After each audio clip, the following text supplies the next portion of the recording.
Él fue un alumno del programa de doctorado en Biología Molecular, Celular y Neurociencia, es un ex alumno mío, que luego fue a hacer un postdoc a la Universidad de Columbia y ahí se familiarizó con estas metodologías de espectroscopía de fuerza atómica a nivel de molécula individual. Él ha vuelto al país y ahora está en la Universidad Mayor y bueno, ha sido tremendamente exitosa su trayectoria, ha incursionado en varios campos con respecto al AFM, digamos, y algo de eso nos va a contar hoy día, nos va a dar una pincelada y también entiendo que nos va a decir algo respecto a su investigación actual. Así que, Andrés, sin más, te dejo. Profe, muchas gracias y en realidad las gracias también aparte de a todo el programa, ¿cierto? Yo estoy muy feliz de participar, ya lo vengo haciendo hace ya un tiempo, en donde me invitan a participar de las clases del programa de doctorado. Ahora, ¿cierto? Con un formato distinto, me parece súper chévere esta idea de tener unos talleres, ¿cierto? Que apoyan quizás conocimientos que ustedes han tocado en el troncal principalmente. Entonces, este taller se va a volver un poquitito como casi como instrumental, en cierto modo. Vamos a conversar distintas cosas que probablemente de una u otra manera se comunican con lo que ustedes han visto en los cursos y que en realidad dan cierta frescura, llamémoslo, como nosotros comprendemos dos conceptos quizás que quizás como va a ser como el mensaje que me gustaría que ustedes tomaran al final de la clase, que es cómo podemos entender el protein folding hoy en día, quizás como una especie de estrategias alternativas, y también el comprender de que hay una disciplina emergente dentro de la biología que se dedica a entender estos procesos relacionados con moléculas individuales y en particular con moléculas, o sea, molécula individual, ¿cierto? Molécula única, y en lo que vamos a, de hecho, que es justamente mi especialidad entre las moléculas individuales, que es eh, la biología mecánica, ¿ya? También le quiero dar las gracias a Daniela también por la invitación, ya nos conocíamos del año pasado, así que siempre por eso sí, por computadora, hasta ahora. ¿Qué es lo que tengo que hacer? Ya yo comienzo a compartir mi pantalla, ¿verdad? ¿Sí? Vale, ahí no sé si ven mi escritorio, ahí los veo todos ustedes en una esquinita, así que creo que ya estamos bien. Em, ¿Está ya listo? O sea, ¿ven mi pantalla? Sí. Vale, perfecto. Entonces, en realidad, Daniela, debo confesar que la profe me mandó este póster el otro día, entiendo que lo hiciste tú, y en realidad cuando lo vi, en realidad se me pararon los pelos, porque en realidad es extraordinario el póster, me encantó, porque habla muchísimo y simplifica en un concepto algo que vengo haciendo hace un tanto, ya hace un par de años, que es justamente comprender, ¿cierto?, cómo operan, ¿cierto?, algunos fenómenos relacionados con molécula individual y en particular con lo que es la biología mecánica. Entonces, este ejemplo que está aquí, que es estirar una cuerda, podría resumir prácticamente lo que ocurre, ¿cierto? Al estirar un músculo, que es justamente lo que nosotros hacemos en el laboratorio. Es aplicar fuerza sobre mecanismos y en comprender lo que ocurre con una molécula, con una hebra, sería en este caso, de esta cuerda. Entonces, en realidad, que más que feliz, en realidad, al momento de ver este póster, entonces me sentí completamente identificado, ¿ya? Pero en realidad la clase de hoy día no es de biología mecánica, sino que voy a llegar a ella. Pero para eso en realidad tengo que contarles primero sobre biología, o más bien sobre moléculas individuales. Y en realidad cómo el campo de moléculas individuales ha aparecido, ¿cierto? De manera transversal, ¿ya? No voy a decir en la biología, sino que de manera transversal en distintos campos, y que en realidad se ha acuñado como una de las estrategias fundamentales para estudiar procesos de biología molecular hoy en día. De hecho, no es que quiera hacer propaganda, pero yo hago un curso que se llama Visitando la biología molecular a molécula individual. En realidad, muchos conceptos que nosotros conocemos hoy en día son explorados a través de molécula individual, por todas las características que tiene, como ventaja, ¿cierto? Pero lo vamos a ver ahora mismo. Solamente quiero cerciorarme del tiempo. ¿Cuánto tiempo tengo a todo esto? Si partimos ahora a las 3, termino como a las 4:30, algo así. Vale, ya comprendí la seña, súper. Entonces, Andrés, otra sí, cosa, dígame, a ti hacemos te... un... ¿Mm? No.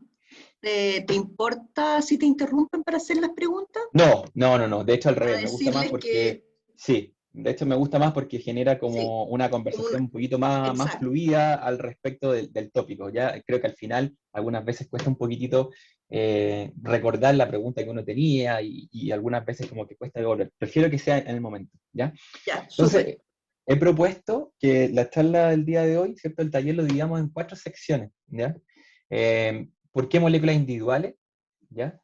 De ahí la idea es que conozcamos cuáles son las ventajas de las moléculas individuales, pero también les voy a contar algo que uno normalmente no hace, ¿ya? Como persona ligada a la molécula individual, nunca uno cuenta los puntos flacos, ¿ya? Entonces, esto lo he titulado la última parte como el bueno, el malo y el feo, ¿ya? Y técnicamente porque como todas las técnicas en realidad tienen una parte que no es tan buena, ¿ya? Luego voy a tratar de introducirlo el tema de la visualización de moléculas, cómo la visualización de moléculas individuales ha sido capaz de entregar información súper valiosa, ¿ya? De hecho, ahí mismo vemos una punta de fuerza atómica leyendo una molécula de pentaceno, ¿ya? La primera molécula que somos capaces de ver, por así decirlo. Es bien raro porque no la vemos, pero la vemos, ¿ya?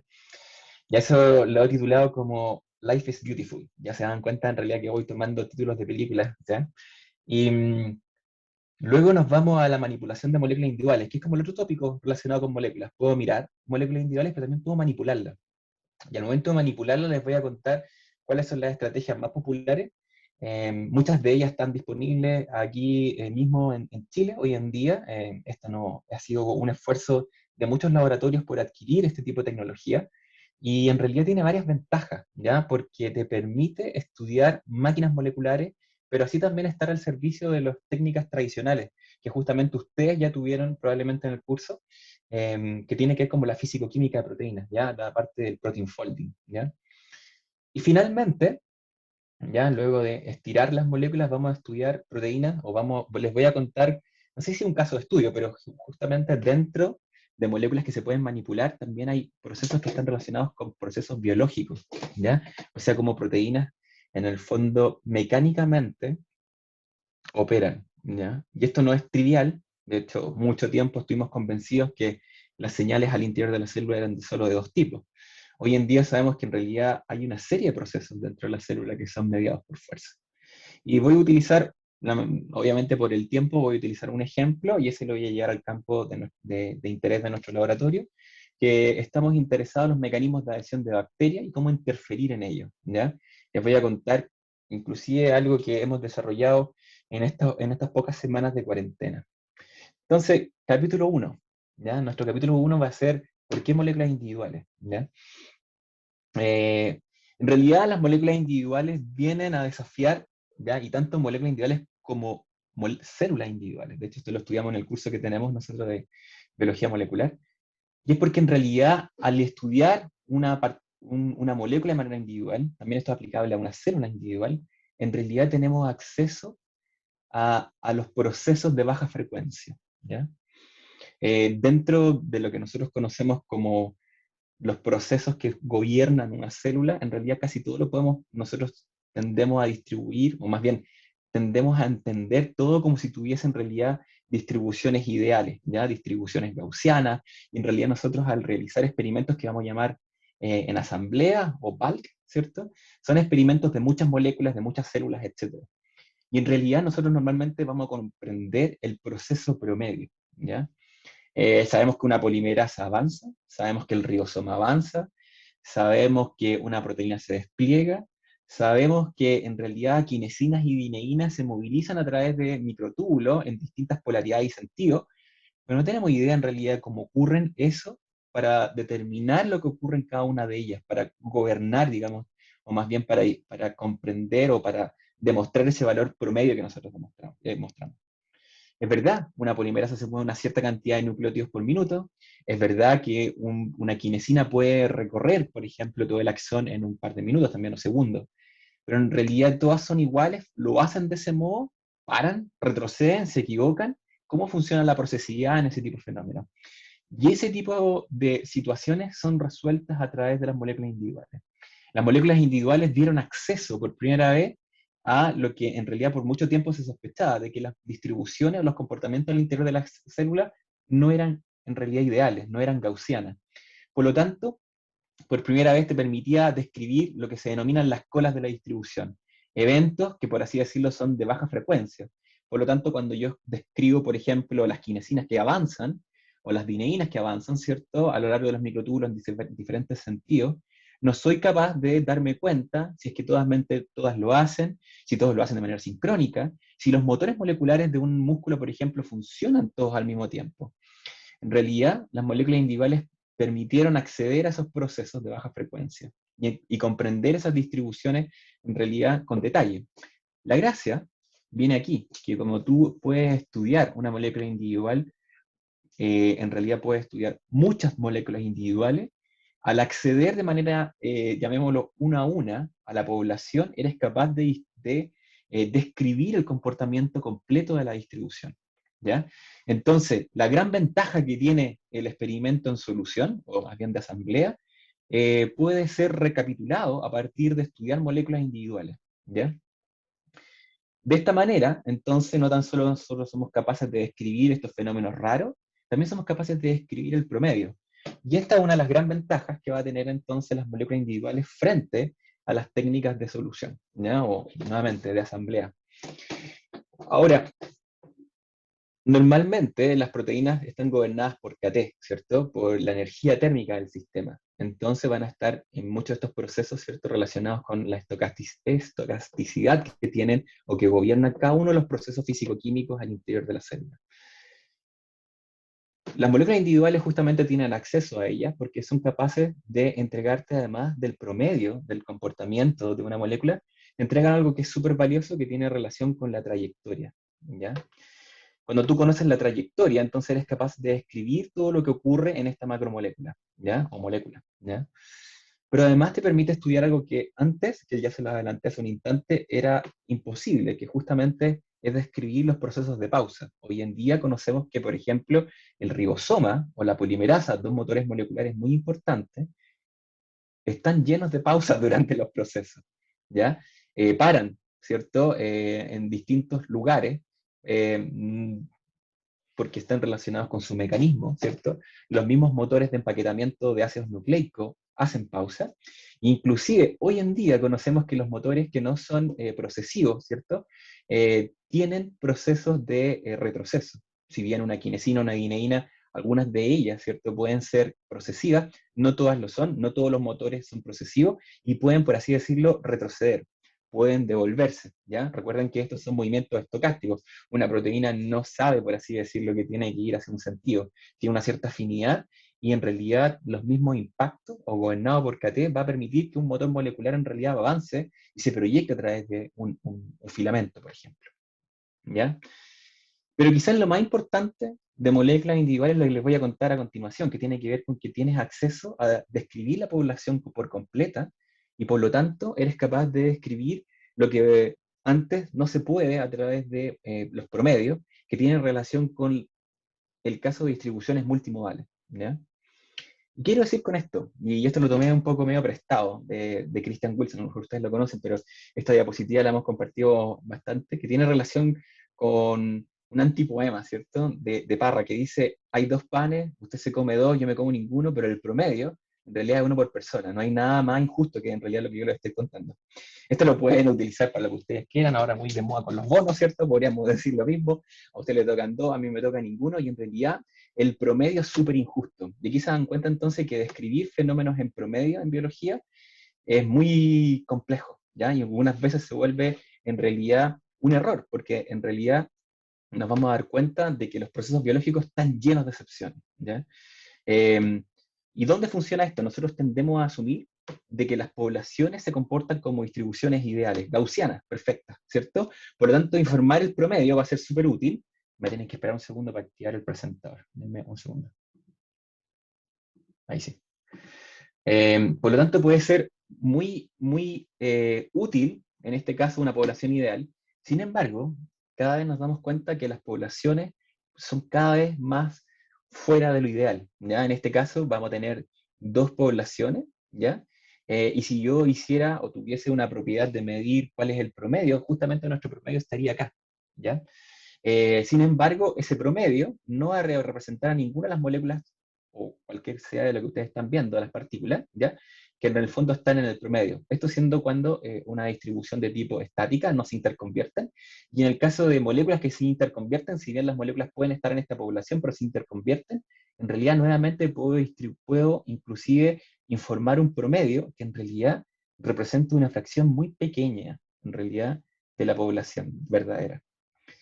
La distribución, entonces, o como yo puedo conocer la trayectoria, y por lo tanto puedo conocer el valor de la propiedad observable que yo estoy midiendo en ese mismo instante, en moléculas individuales tiene acceso a cada una de ellas. Por lo tanto, yo puedo reconstruir estas poblaciones, ¿cierto? Producto de que yo tengo el acceso a estas moléculas de manera individual, ¿ya? Da un poco la idea de que las moléculas individuales son fantásticas y nos tienen una serie de ventajas respecto a las moléculas, o más bien de los sistemas en solución. En realidad, si yo pudiese agruparlas, cuáles son todas, yo creo que he hecho un esfuerzo por resumir probablemente las más populares, pero sin duda he dejado algunas fuera, ¿ya? Las moléculas o las técnicas de molécula individual las podríamos agrupar en estos 5 tipos de técnicas, ¿ya? Van a darse cuenta que las single molecule o moléculas individuales es muy, muy, muy instrumental, muy de la técnica, ¿ya? Sin duda, el impulso más fuerte en el desarrollo del campo de la biología, o más bien de las moléculas individuales, da inicio, ¿cierto?, con técnicas de electrofisiología, ¿ya? No sé si aquí mismo tengo algún electrofisiólogo presente, porque le voy a pedir perdón desde ya, porque no soy experto, pero voy a mencionar algunos detalles. ¿Y por qué las células excitables en realidad puse aquí? Porque en realidad no son solo las neuronas, cualquier tipo de célula excitable o cualquier célula que experimenta una depolarización de membrana, por ejemplo, y moviliza iones, mastocitos, los que ustedes quieran, ¿cierto? Puede entonces ser estudiada a través de técnicas de electrofisiología. Y las técnicas de electrofisiología, en realidad, fueron desarrolladas en la década de los 70 y toman un gran impulso en la década de los 80 y parte de los 90, y gracias no tan solo por los experimentos de Huxley, ¿cierto?, en los 50, sino por una implementación de una tecnología bien extraordinaria que tiene relación con el desarrollo del voltage clamp, ¿ya? O para muchos de ustedes conocido como el patch clamp, ¿ya? Y en realidad esto es bien anecdótico, pero el desarrollo del patch clamp, si bien se atribuye a NER, ¿cierto? Durante su estadía postdoctoral en Sackman, en el laboratorio de Sackman, en donde ellos medían a través de unos pequeños microelectrodos, a través de un axón de calamar, ¿cierto? Los primeros desarrollos, ¿cierto?, de las técnicas, ¿cierto?, fueron medidas en realidad por Latorre, ¿ya? El mismo profe Ramón Latorre, que en realidad desarrolló uno de los primeros registros de molécula individual, de canal único, ¿ya?, pero en membrana reconstituida, ¿ya? Ustedes ven aquí el comportamiento, y esto quiero que se lo guarden un poco en la cabeza porque esto es bastante útil para más tarde. Lo que ustedes ven aquí son registros únicos, son corrientes, entiendo, de entrada, ¿cierto?, de un canal que está, por así decirlo, abriendo y cerrando, ¿cierto? Movilizando iones.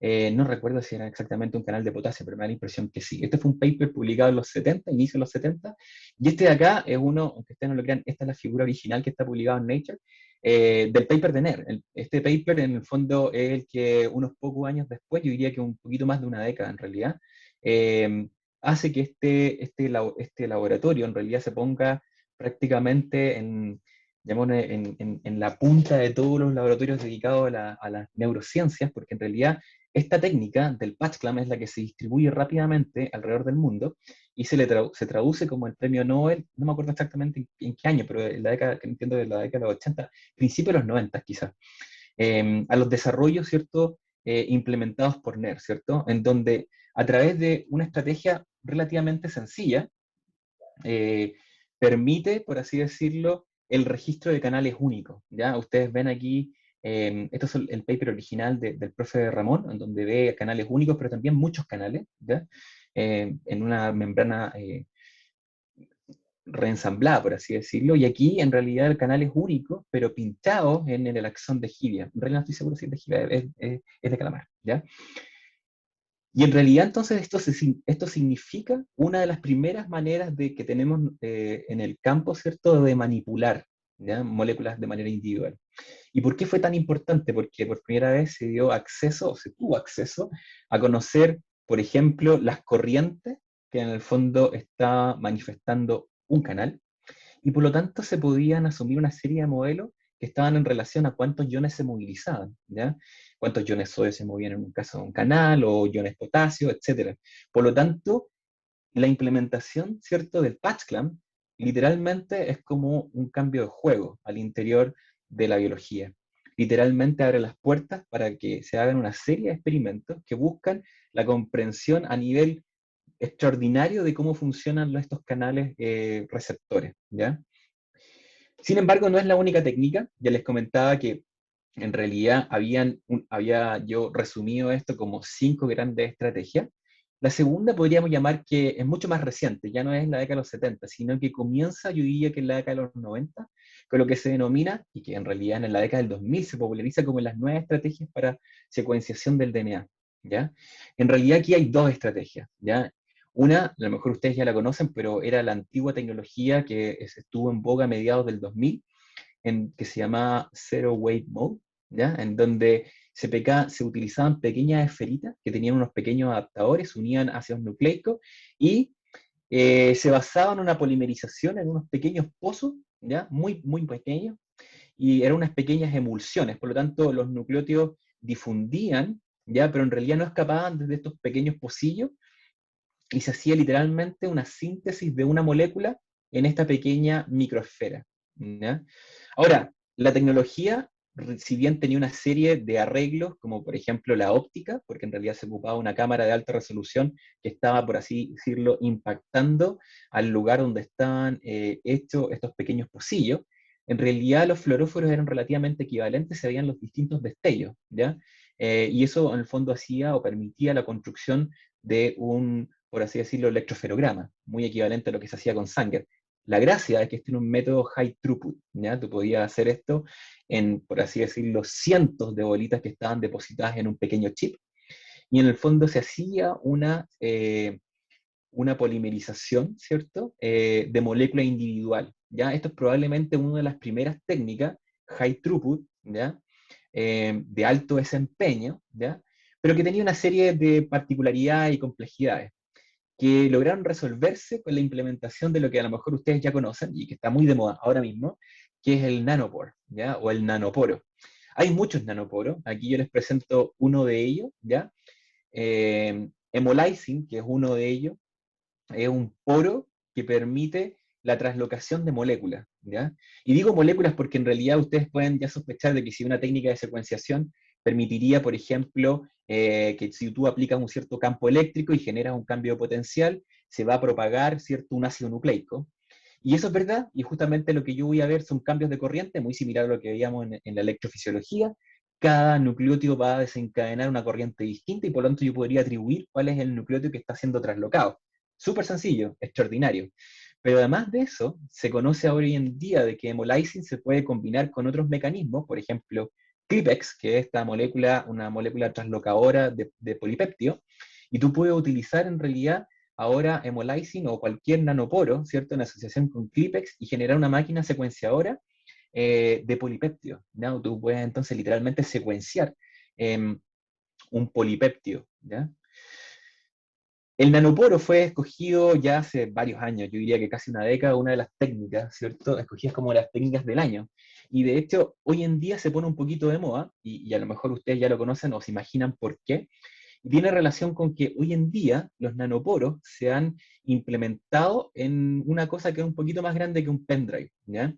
Y este dispositivo que les estoy mostrando a continuación es el Minion, y es un secuenciador literalmente, vamos a llamarlo portátil, que permite y que tiene, hay distintos, por así decirlo, sabores o por así decirlo, características. Hay unos que son un poquito más poderosos que otros, ¿ya? Pero el más económico, como mencionan aquí, vale desde $1000 y tiene la característica que puede hacer grandes reads, o sea, puedes generar lecturas que son muy largas, ¿ya?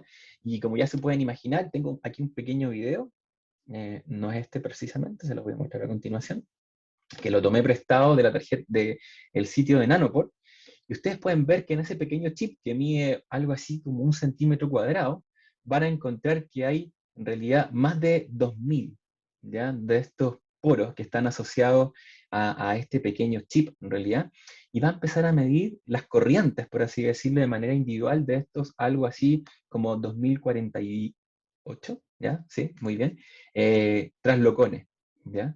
Y cada uno de ellos, en el fondo, nosotros van a deducir una lectura, ¿ya?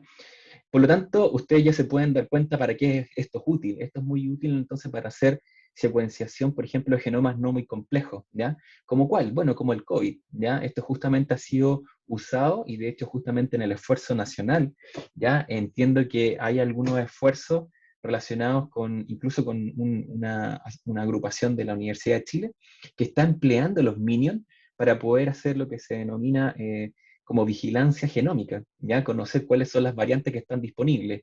Literalmente la tecnología de molécula individual basado, ¿cierto? En la cual está basado el Minion, ha sido transformativa porque en realidad es un sistema que en realidad bota todas las barreras antiguas de los sistemas de secuenciación, que eran muy complejos de manipular y muy complejos, aparte de toda la infraestructura, la segunda parte que tenía que ver con el ensamblaje. Hoy en día eso está facilitado en esta tecnología, ¿cierto?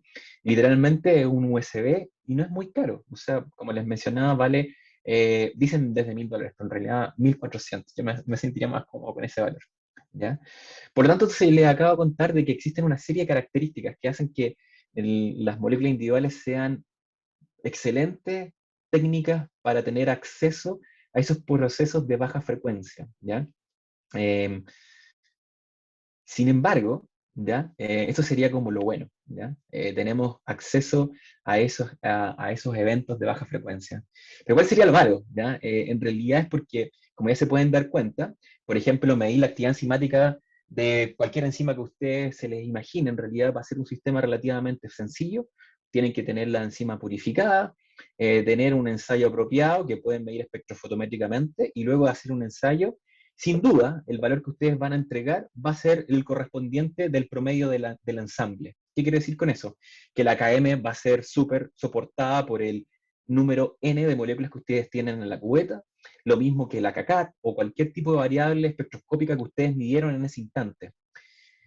Sin embargo, cuando nosotros trabajamos con moléculas individuales, en realidad para llegar a ese punto tenemos que estudiar muchas y muchas moléculas, ¿ya? Me atrevería a decir que varios cientos de moléculas. Por lo tanto, entonces puede convertirse en una estrategia que si bien es muy satisfactoria al punto de vista que te entrega información súper valiosa, al mismo tiempo puede ser muy laboriosa, ¿ya?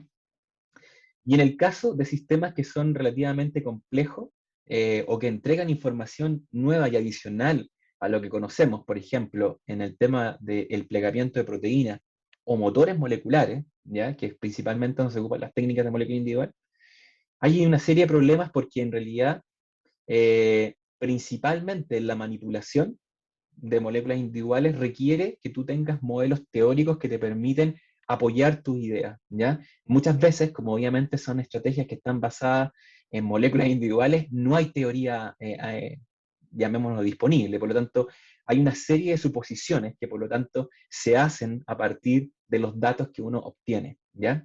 Y eso sería lo malo. Pero aquí viene el ugly, ¿ya? Que esto es lo que uno nunca cuenta, y en realidad he decidido contarlo. Pero ya como se pueden imaginar, eh, todas las técnicas de molécula individual tienen un problema, ¿ya? Que, por ejemplo, si es de fluorescencia, y para los que tienen experiencia en fluorescencia se van a dar cuenta que cuando tú trabajas con moléculas o con células, te das cuenta que en realidad todo florece.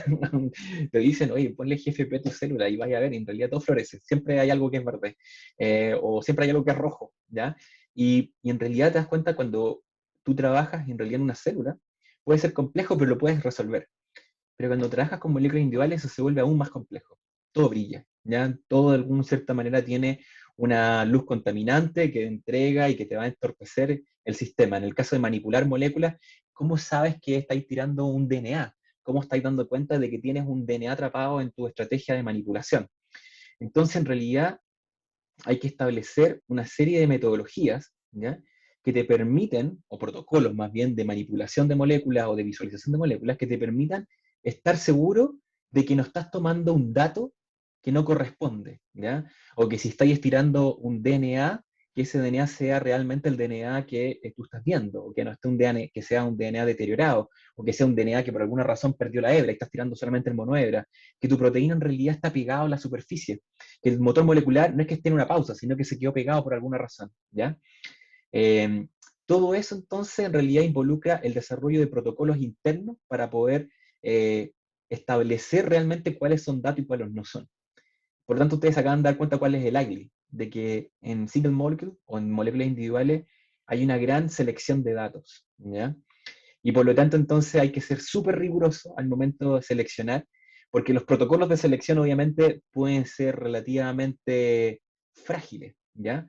Por lo tanto, uno requiere de sistemas que te permitan estar con seguridad de lo que tú estás tratando es una molécula individual, ¿ya?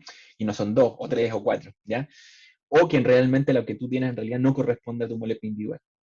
Y para eso en realidad existen una serie de aproximaciones que muy al principio no existían, pero que con el tiempo, en la última década, se fueron afinando y implementando en todos los laboratorios que actualmente se dedican a esta estrategia de trabajar con moléculas individuales, ¿ya? Entonces ahora vamos a seguir con la parte de visualización, ¿ya? Y si recordamos más o menos cuáles eran nuestras 5 técnicas, hablamos de la electrofisiología, de la secuenciación, pero ahora viene la microscopía, ¿ya? O técnicas de microscopía. ¿Y por qué la microscopía en molécula individual aporta, ¿cierto?, de manera muy significativa al desarrollo de literalmente lo que es podríamos denominar como la ultraestructura de la célula, ¿ya? Y principalmente es porque las moléculas individuales ofrecen mejor resolución. Literalmente es por eso, ¿ya?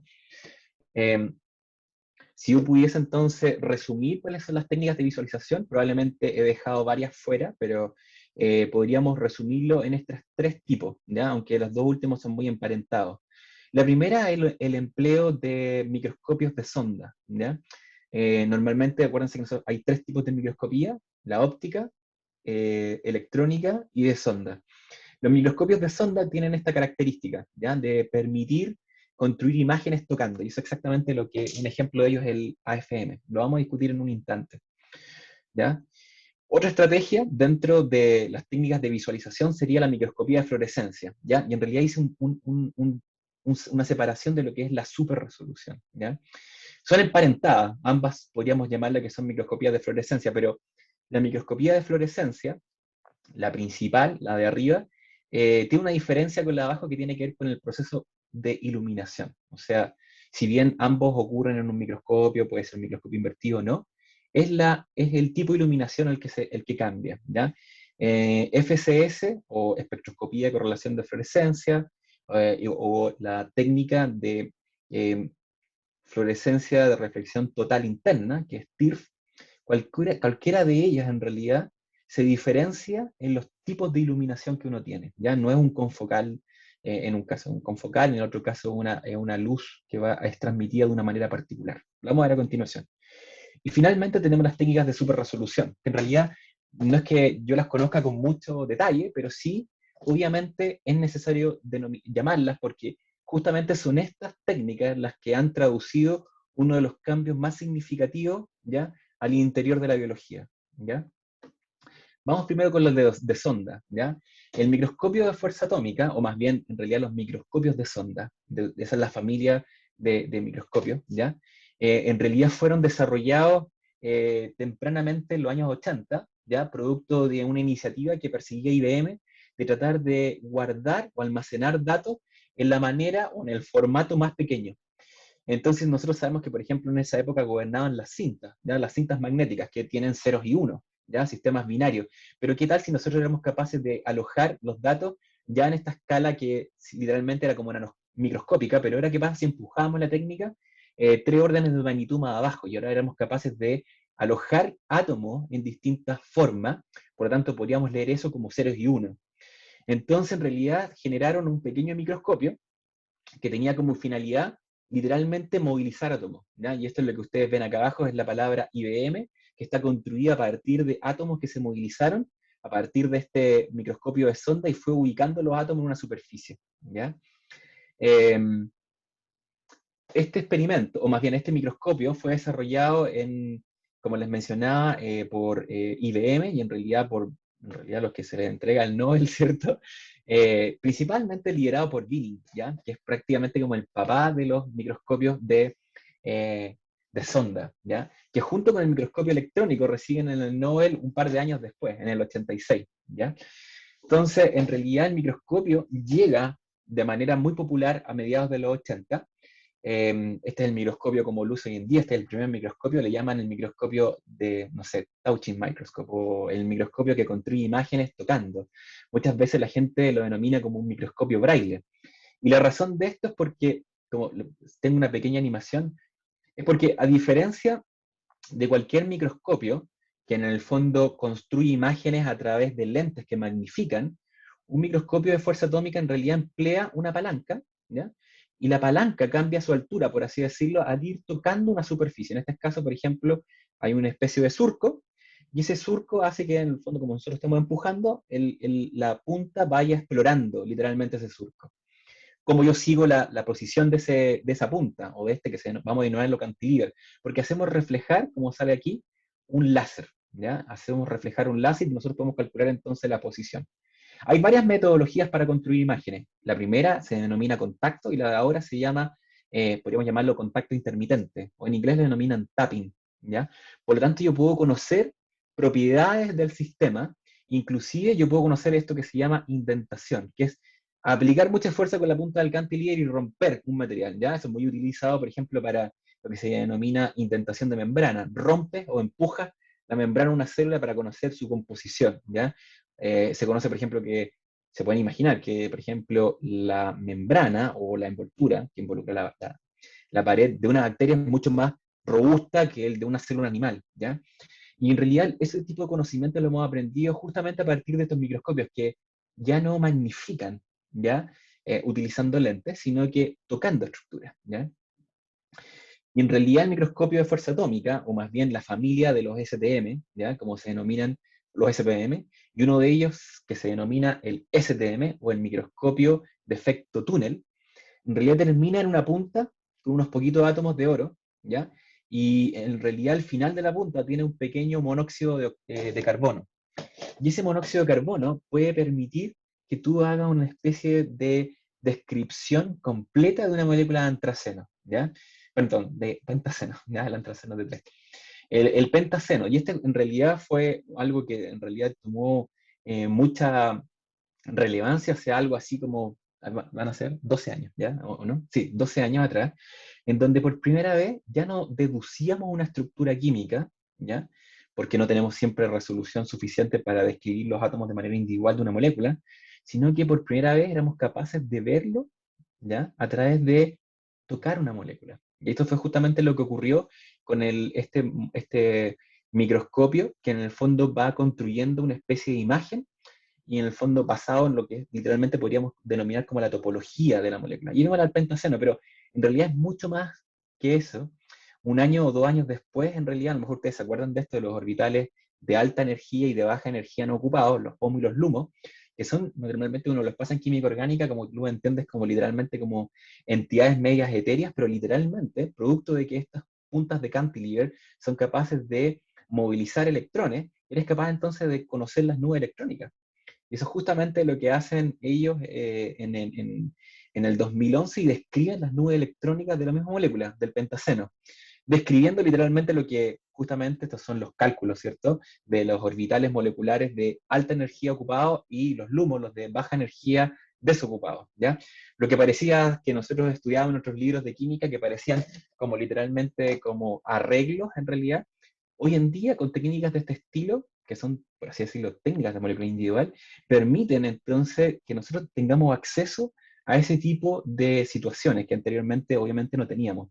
Ahora, un microscopio de este estilo, un microscopio de fuerza atómica o un microscopio de efecto túnel, en realidad no se ve como ustedes se lo imaginan. En realidad estos experimentos son posibles solo porque están en una condición muy particular, que ya se pueden imaginar cuál es: alto vacío y en realidad una temperatura que es cercano al 0 Kelvin. Y la razón de esto es porque para permitir tener un detalle que te permita describir la nube electrónica, en realidad tu sistema no puede oscilar en nada, ¿ya? Por lo tanto, sabemos que KT, o la energía térmica del sistema, tiene que ser prácticamente igual a 0. Por lo tanto, son sistemas que están súper enfriados, están en una cámara de vacío, y en realidad este es el microscopio, en realidad no se ve nada, pero esto es una cámara que incluye al interior un microscopio, algo parecido a lo que tendríamos en un microscopio más bien tradicional, que no está destinado a observar moléculas de manera individual, sino que quizá, por ejemplo, observar una célula, ¿cierto? Que es un sistema mucho más sencillo de trabajar, ¿ya?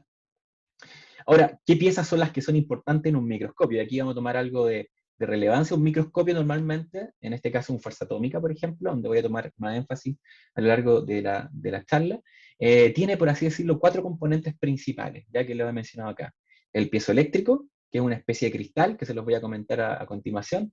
El láser, que justamente es reflejado en la punta del cantilever, ¿cierto? Ya que está acá abajo, y llega hasta el detector. Esos son los 4 componentes, ¿ya?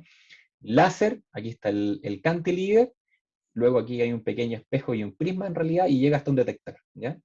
Esos son los 3 componentes principales. El último que me falta acá es el piezo. ¿Y por qué el piezo es tan interesante? Porque el piezo es un cristal que permite, por así decirlo, cambiar su forma en virtud de que se cambia, ¿cierto?, el potencial. Vale decir que si yo cambio el potencial que estoy aplicando sobre el cristal literalmente cambia de forma. Yo le aplico un cierto voltaje y en realidad el cristal puede extenderse. Por ejemplo, le puedo aplicar 1 voltio y el cristal se mueve 100 nanómetros. Le aplico 2 voltios y se mueve 200 nanómetros, ¿ya? Y esto en realidad es más cotidiano de lo que ustedes creen. De hecho, los microscopios confocales, algunos de ellos, yo me atrevería a decir que están prácticamente hoy en día, todos ellos están servoasistidos con un piezoeléctrico que permite hacer, por ejemplo, estos cortes tridimensionales, ¿cierto? Muchos de ellos, los fuerzas atómicas, todos tienen obviamente un piezoeléctrico, y en realidad este es el componente más caro en cualquiera de los microscopios. Ahora, los piezos no son tan caros, en realidad, y ustedes lo que ven aquí, pero en el monitor, tengo que mostrárselos con audio. Espérenme un segundo. Como estoy con audífono. Los piezoeléctricos literalmente son cristales que cambian de voltaje. Por lo tanto, si yo cambio dos de estos cristales y los puedo sintonizar, literalmente que me describan escalera al cielo, ¿cierto? Uno hace la guitarra de Plant y el otro va a ser en realidad el bajo de Jones. En realidad, lo que podemos hacer literalmente es que como tienen la capacidad de moverse tan rápidamente, podríamos llamarlo que se mueven prácticamente de manera instantánea, pueden movilizar en este caso un volumen de aire y generar sonido. Y esa es la gran gracia que tienen los piezoeléctricos, que son capaces de movilizar, por así decirlo, o movilizar una superficie, por ejemplo, pero lo hacen de manera que es bastante reproducible en el tiempo. Pueden moverse, ¿cierto?, a un cierto potencial, 100 nanómetros, 10 nanómetros, 1 nanómetro, una fracción de nanómetros. Y esa es la gran gracia que tienen los piezos, porque te permiten tener acceso a una resolución espacial extraordinaria. Técnicamente, un piezo podría tener resolución sub-Armstrong, ¿ya? Lo cual en realidad a mí siempre me ha costado creer, pero en realidad técnicamente uno podría describir, ¿cierto?, fenómenos, ¿cierto?, asociados del, del, del piezo. Ahora, ¿dónde ocupamos o cómo utilizamos el fuerza atómica para describir células y moléculas individuales? Y en realidad, me están escuchando todo esto, ¿no? ¿Sí? Como cambió tanto el audífono, ¿no? Sí, Sí, perfecto. perfecto. ¿Sí? ¿Me escuchan? Sí, te Ya. escuchamos. Pero súper, súper, súper. Te Entonces lo escuchamos. que... Vale, vale. Entonces, en realidad las fuerzas atómicas los podemos usar de manera bastante, llamémoslo transversal a lo largo de la química, de la física y de la biología, porque en realidad, si bien el microscopio nace desde la física y después se utiliza rápidamente para determinar características mecánicas de superficie, rápidamente hace su transición hacia la química y a la biología porque es una herramienta extraordinaria con una resolución, como ya les mencionaba, se supone que subnanométrica, y te permite describir, por ejemplo, una célula. Y ustedes dirán, bueno, pero un microscopio electrónico prácticamente hace lo mismo, de hecho es una hebra de DNA, un microscopio electrónico hace un poco más o menos lo mismo. Puedo ver yo también el ácido nucleico y quizás hoy en día sabemos que la criomicroscopía electrónica también es una solución y también vemos, estos son moléculas individuales, son proteínas de membrana, es una proteína de bacteria que se llama bacterrodopsina, que está en la membrana de la célula. Y la verdad es que sí, pero la gran ventaja que tiene el microscopio, que en realidad es como un cambio extraordinario, es de que el microscopio de fuerza atómica te permite trabajar en un medio acuoso, algo que no hace el microscopio electrónico. Por lo tanto, estas imágenes que ustedes ven acá pueden ser además dinámicas. ¿Ya? ¿Qué quiero decir con eso? Yo puedo agregar un ligando, por ejemplo, al receptor y hacer que el receptor se cierre, ¿ya? En este caso, o puedo hacer que un motor molecular se una o sea reclutado por este pequeño plasmidio que está aquí depositado en la superficie, o puedo hacer algo en la célula para poder definir y puedo ponerla, por ejemplo, en un soporte y registrar cuál es la movilización de la célula. O sea, puedo hacer que la célula camine a lo largo de esta superficie. Algo que normalmente no tendríamos acceso con el microscopio electrónico. ¿Ya? Y esa es la gran ventaja que tiene el fuerza atómica. El fuerza atómica entonces te da la posibilidad de que tú tengas acceso a sistemas que son dinámicos. ¿Ya? Ahora, este era, como por así decirlo, los microscopios de sonda, pero ya les mencioné la microscopía ya de fluorescencia. Y en realidad la microscopía de fluorescencia solamente nace a partir de este pequeño individuo que está aquí, este individuo marino, ¿cierto? Las medusas. Aquario Victoria. Y en realidad aparece a raíz de él, y en realidad también de Martin Chalfie, ¿ya? Que tiene la gran idea de tomar uno de los genes que le entregan o le confieren fluorescencia a estos organismos y clonarlo dentro de este gusanito, ¿ya? Que es Cyanorhabditis elegans. Y en realidad hoy en día sabemos de que en realidad esto fue solamente el punto de partida, fue portada en Science en el 90, pero en realidad hoy en día sabemos que hay una infinidad de modelos animales y células, líneas celulares que están literalmente clonadas o sea, que tienen al interior, ¿cierto?, transformadas con una molécula que está asociada a GFP.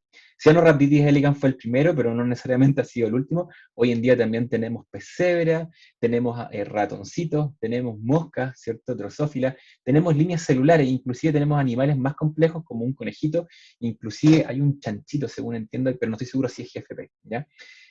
Puede ser un amigo de GFP. Por lo tanto, esto significó, la aparición de GFP significó un cambio literalmente de cambio de paradigma.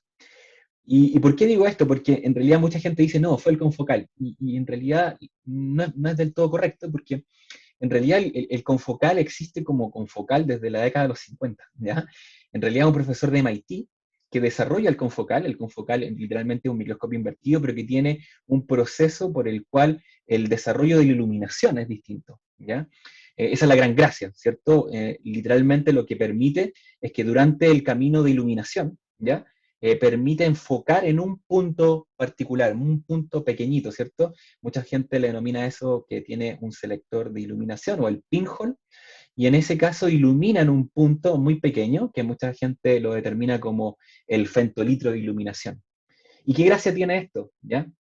Bueno, si vamos combinando la idea de tener GFP y un confocal, ¿ya? En realidad nos damos cuenta que podemos iluminar un volumen tan pequeño que podríamos llegar a iluminar un volumen que en realidad corresponde a una o unas pocas moléculas, ¿ya?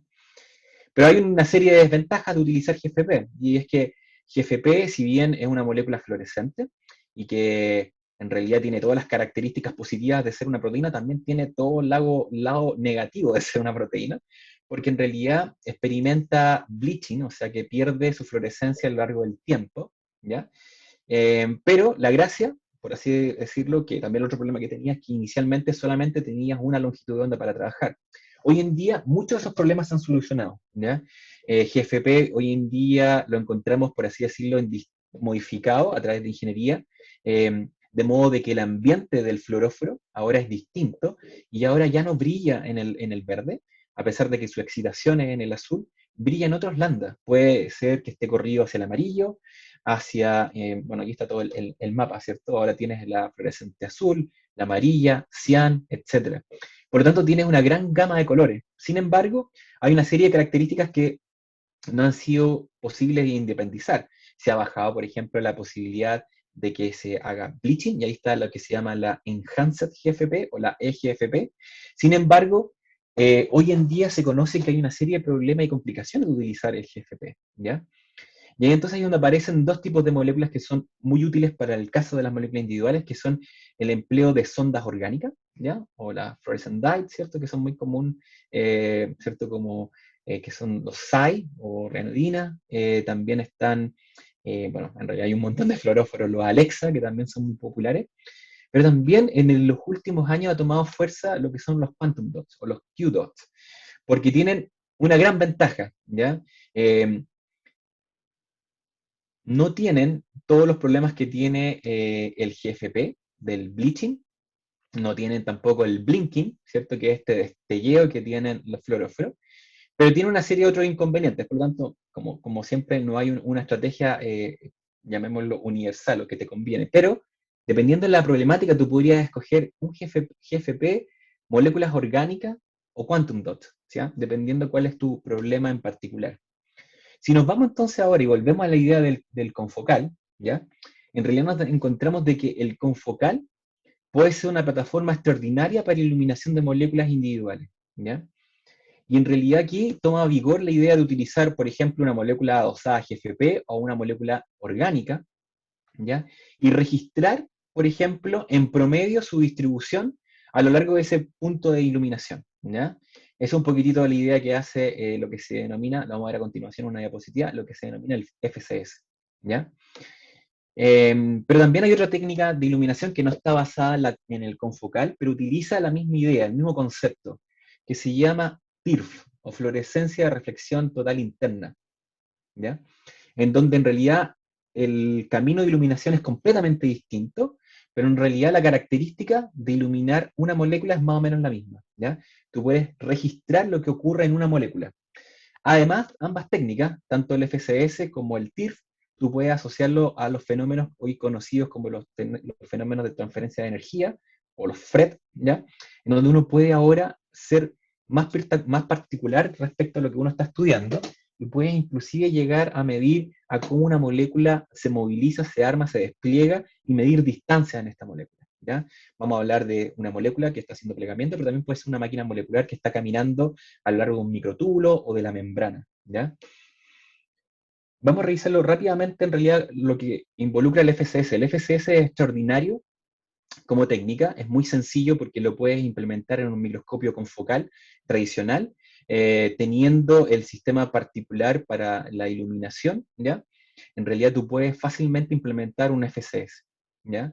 Esta espectroscopía de correlación de fluorescencia, o fluorescencia correlacionada en realidad, está gobernada literalmente por movimientos brownianos. Las moléculas se mueven a través de esta, vamos a llamarlo cubeta, o como quieran llamarlo en realidad, pero en realidad es solamente un pequeño espacio del que es iluminado, lo mismo que en el fondo porque es un confocal. Por lo tanto, entonces se basa en la técnica, es que al utilizar fluoróforos, o más bien soluciones muy diluidas, ¿ya? Tú en promedio, en el campo de iluminación vas a tener solamente una molécula. Por lo tanto, tú vas a conocer lo que está ocurriendo en esta solución, producto de que tú estás estudiando en promedio menos de una molécula, ¿ya? El problema que tiene esto, por así decirlo, es como que esas son todas sus ventajas, ¿ya? Es muy útil para medir procesos de plegamiento, pero tiene una desventaja que a lo mejor nos vamos a dar cuenta a continuación, que no permite literalmente lidiar con el tema de la localización. ¿Eso qué quiere decir? De que el FCS puede ser muy útil, por ejemplo, para procesos moleculares, biofísicos, de plegamiento de proteínas, máquinas moleculares y cosas por el estilo, pero difícilmente me va a permitir a mí, por ejemplo, seguir la trayectoria de un motor molecular que se moviliza, por ejemplo, en un microtúbulo. Para eso existen otro tipo de técnicas, como por ejemplo el TIRF. Y el TIRF probablemente es una de las técnicas menos popularizadas, por así decirlo, porque tiene una cierta complejidad, ¿ya? Y en realidad la complejidad viene justo acá, porque justamente como les mencionaba anteriormente, el FCS es una técnica muy sencilla, se puede montar, o sea, tú sabes que nunca hay nada es del todo sencillo, pero instrumentalmente puede estar resuelto, ¿ya? Y a eso me refiero porque en realidad necesitas un confocal, y a partir desde ahí, en realidad tú puedes ganar muchísima información, pero ya gran parte de la óptica puede estar solucionada, ¿ya? Puedes adosar una cámara, cambiar el multiplicador, etcétera, pero en realidad gran parte del problema está resuelto. Pero en el TIRF, que pareciese ser que es mucho más prometedor, tiene una serie de complicaciones técnicas porque en realidad la técnica se basa en de que la iluminación no es conducida, ¿cierto?, por un lente objetivo, y se pone en un spot particular, y se ilumina un femtolitro. Aquí es completamente distinto, aquí se ilumina y se aprovecha de lo que se denomina el ángulo crítico, ¿ya? Se transfiere, por así decirlo, se comunica el paso de luz, de modo de que los rayos, ¿cierto?, que son finalmente incididos, lo voy a mostrar en una siguiente diapositiva, yo creo, espérenme aquí, llegan a la muestra en un cierto ángulo, ¿ya? Ese ángulo se denomina el ángulo crítico, ¿ya? Y ese ángulo crítico normalmente expresa un valor que es relativamente grande, o sea que la luz es reflejada, y ese teta en realidad es un valor particular, que entiendo que es por arriba de los 85 grados, y en realidad la luz es reflejada en el vidrio, ¿ya? Pero hay una parte de esa radiación, ¿ya?, que penetra en el vidrio y penetra como una onda evanescente. ¿Qué significa eso? Que es una onda que es capaz de excitar fluoróforo, pero que decae mientras penetra en el vidrio. ¿Qué quiere decir eso? Es muy divertido. Lo que ocurre es de que si tú iluminas de este modo, la primera capa que está inmediatamente contigua al vidrio entra en fluorescencia. Pero la capa que está justo por arriba apenas recibe excitación, y la que está por arriba de ella ya no se excita, ¿ya? Por lo tanto, es fantástica para iluminar, por ejemplo, solo las proteínas que están en la membrana, ¿ya? Con un fluoróforo apropiado, un GFP o una sonda como Alexa, eres capaz de describir fantásticamente todas las proteínas, por ejemplo, receptoras de membrana, ¿ya? Con esta técnica de TIRF. Pero difícilmente va a poder penetrar. De hecho, la penetrancia del TIRF es alrededor de cómodamente 100 nanómetros, ¿ya? Fíjense que una membrana mide algo así como 10 nanómetros, por lo tanto van a tener un par de espacios más adentro para poder finalmente resolver fenómenos de fluorescencia. Y en virtud de que más se alejan en ese campo evanescente, menos es la excitación que ustedes tienen, ¿ya? Por lo tanto, te permite, por ejemplo, lidiar con la localización que el FSS no permitía, de todas maneras.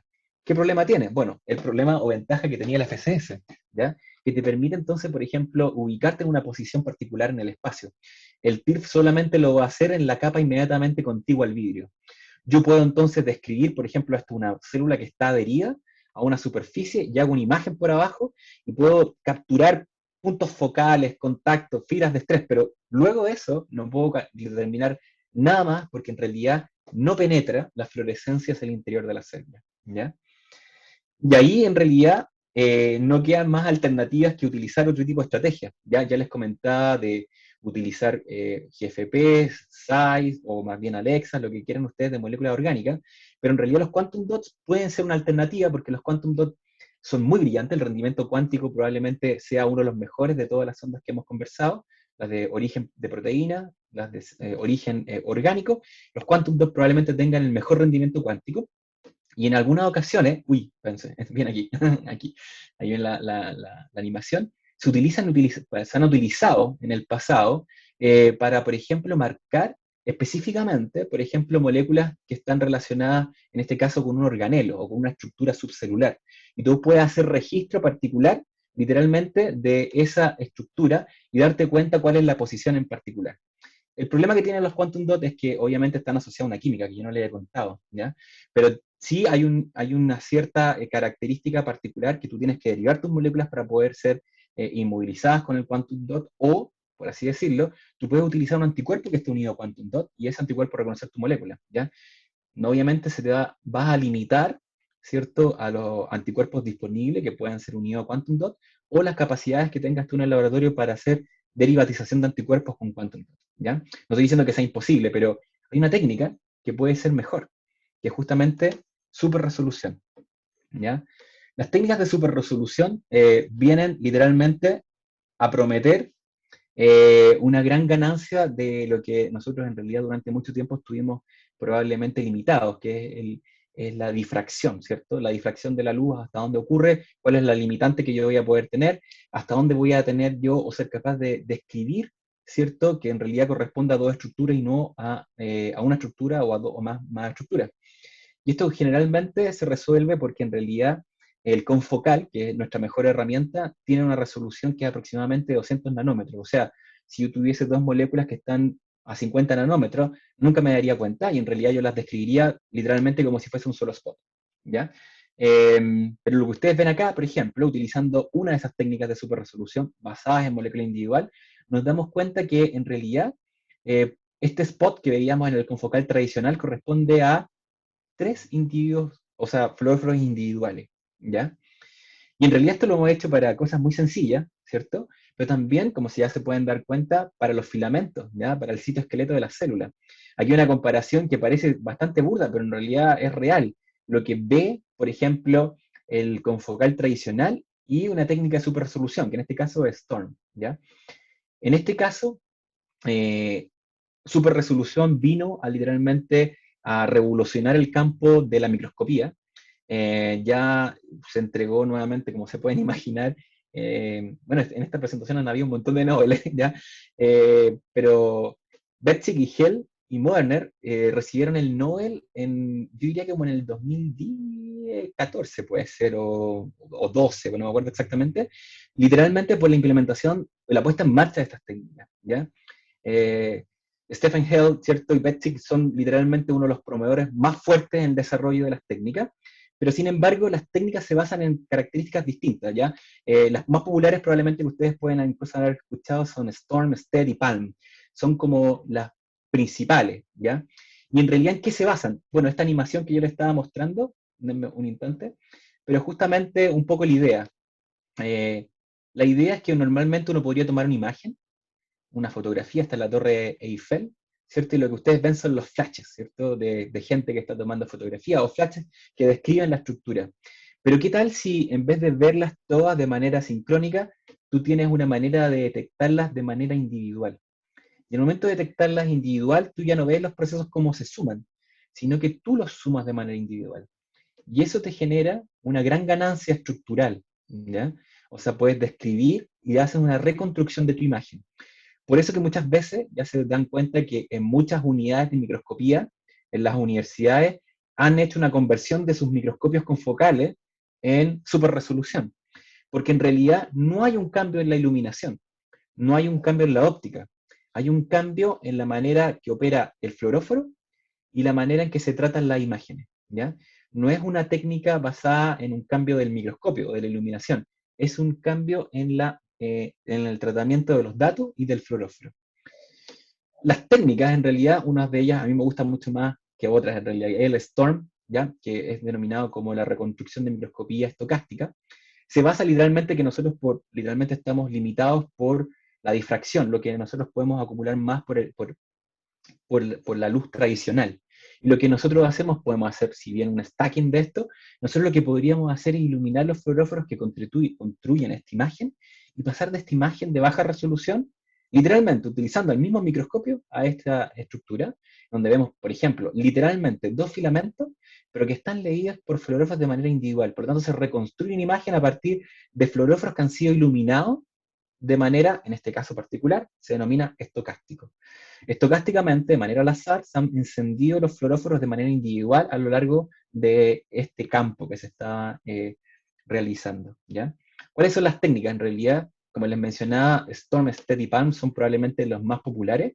Hay una técnica que me gusta mucho, pero que es un poquito más distante de las que estamos viendo acá, que son de molécula individual, que se llama SIM, que perdió cierto énfasis porque en realidad la persona que se encargó de implementarla falleció a muy temprana edad, y en realidad son sus postdocs que hoy en día han tomado SIM como una estrategia y han empezado con sus laboratorios ahora mismo, ¿ya? Por lo tanto, es una técnica que probablemente va un poquito más atrás, pero que va rápidamente a ser implementada. Inclusive me atrevería a decir que creo que Nikon ya lo tiene implementado como sistema en sus microscopios confocales, ¿ya? ¿Cuál es la gracia de la resolución de microscopía de alta resolución o super resolución? Y es que en realidad nosotros empujamos literalmente de los 200 nanómetros de resolución, ahora literalmente a cerca de 10 nanómetros. Y dicen, bueno, es un gran cambio, sí, son 20 veces, pero más que eso tienen que recordar cuánto mide una proteína. Una proteína mide algo así como 4 nanómetros, 5 nanómetros, 6 nanómetros, quizá un poquito más si es un complejo. Pero en realidad, literalmente, hoy en día, la microscopía de super resolución, basada obviamente en molécula individual, te permite empujar a límites donde prácticamente estás tan solo un par o el detalle suficiente para ver el complejo de unas pocas moléculas, ¿ya? Aquí hay una serie de ejemplos. Ay, aquí se me falló uno de los videos, pero hoy en día las imágenes, o más bien sumado la superresolución con técnicas, por ejemplo, espérense que tengo aquí el audio metido, con otro tratamiento de, por ejemplo, de la muestra, permite, por ejemplo, hacer lo que se denomina claridad, o no sé traducirlo completamente al español, pero una técnica en donde literalmente se eliminan la mayoría de los lípidos de membrana o todo el tejido, llamémoslo, de ese estilo, ¿ya? Se remueve, se sustituye por una matriz, y en este caso lo que ustedes ven es una reconstrucción utilizando esta técnica de clarificado, así se llama, ¿ya? Y superresolución, literalmente pueden reconstruir el hipocampo de un ratón, intacto, ¿ya? O sea, aquí no hay un corte, literalmente como lo que uno tiene que hacer en el confocal, debido a la poca penetración que tiene el confocal, o en realidad con cualquier microscopio. Producto de la combinación de Clarity con super resolución, inclusive podríamos entregar, espérenme, aquí no sé por qué me falla este video, pero, ajá, ya sé por qué. Este video falló también, no sé por qué.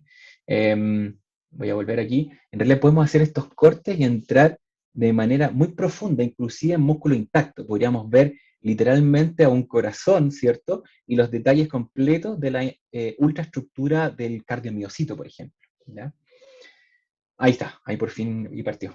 No sé por qué no cargaba. Pero ustedes lo que pueden hacer literalmente con estas técnicas, en este caso STEP, ustedes pueden literalmente reconstruir, ¿cierto? Lo que son los cardiomiocitos, o en este caso en realidad entiendo que es un corte de músculo esquelético, ¿ya? Entonces pueden hacer literalmente lo que era prohibitivo, por así decirlo, al confocal, hacer cortes literalmente, y como tienen esta garantía de trabajar en super resolución, pueden aumentar una infinidad de veces hasta llegar a un cierto límite que obviamente que está cercano. Obviamente cercano a los 10 nanómetros, en la vida real normalmente un poquito menos, probablemente sean 20 o algo por el estilo. Entonces, para resumir, la visualización de molécula individual, en realidad lo he titulado como Life is Beautiful, porque en realidad la visualización de molécula individual pareciese ser que no tiene grandes desventajas, ¿ya? A diferencia de lo que yo les comentaba en la película anterior, ¿ya? La visualización de moléculas individuales ha permitido abrir la ventana, la puerta, a determinar fenómenos estructurales, la ultraestructura, algo que no teníamos, inclusive con el confocal, ¿ya? Ver o utilizar superresolución hoy en día parece algo que en realidad deberíamos tener implementado de hace rato, porque en realidad nos permite tener acceso a cosas que en realidad, o más bien, a fenómenos que hoy antiguamente no podíamos describir por este gran cambio en resolución. Literalmente son al menos 20 veces de cambio, ¿ya? Por lo tanto, entonces quizás vale la pena tener este tipo de tecnologías disponibles. Hoy en día, en Medicina Norte ya tiene el microscopio funcionando, por lo tanto, nos acercamos cada vez a resolver estos problemas técnicos. Espérenme un segundo. El chaleco. Entonces, con eso ya pasamos a nuestro capítulo 3, ¿ya? Y me voy acercando estrepitosamente al final, ¿ya? La manipulación de moléculas individuales en realidad parte con un desarrollo, como ya se pueden imaginar, muy instrumental, ¿ya? Ya les contaba anteriormente que el Fuerza Atómica es un microscopio que permite construir imágenes tocando.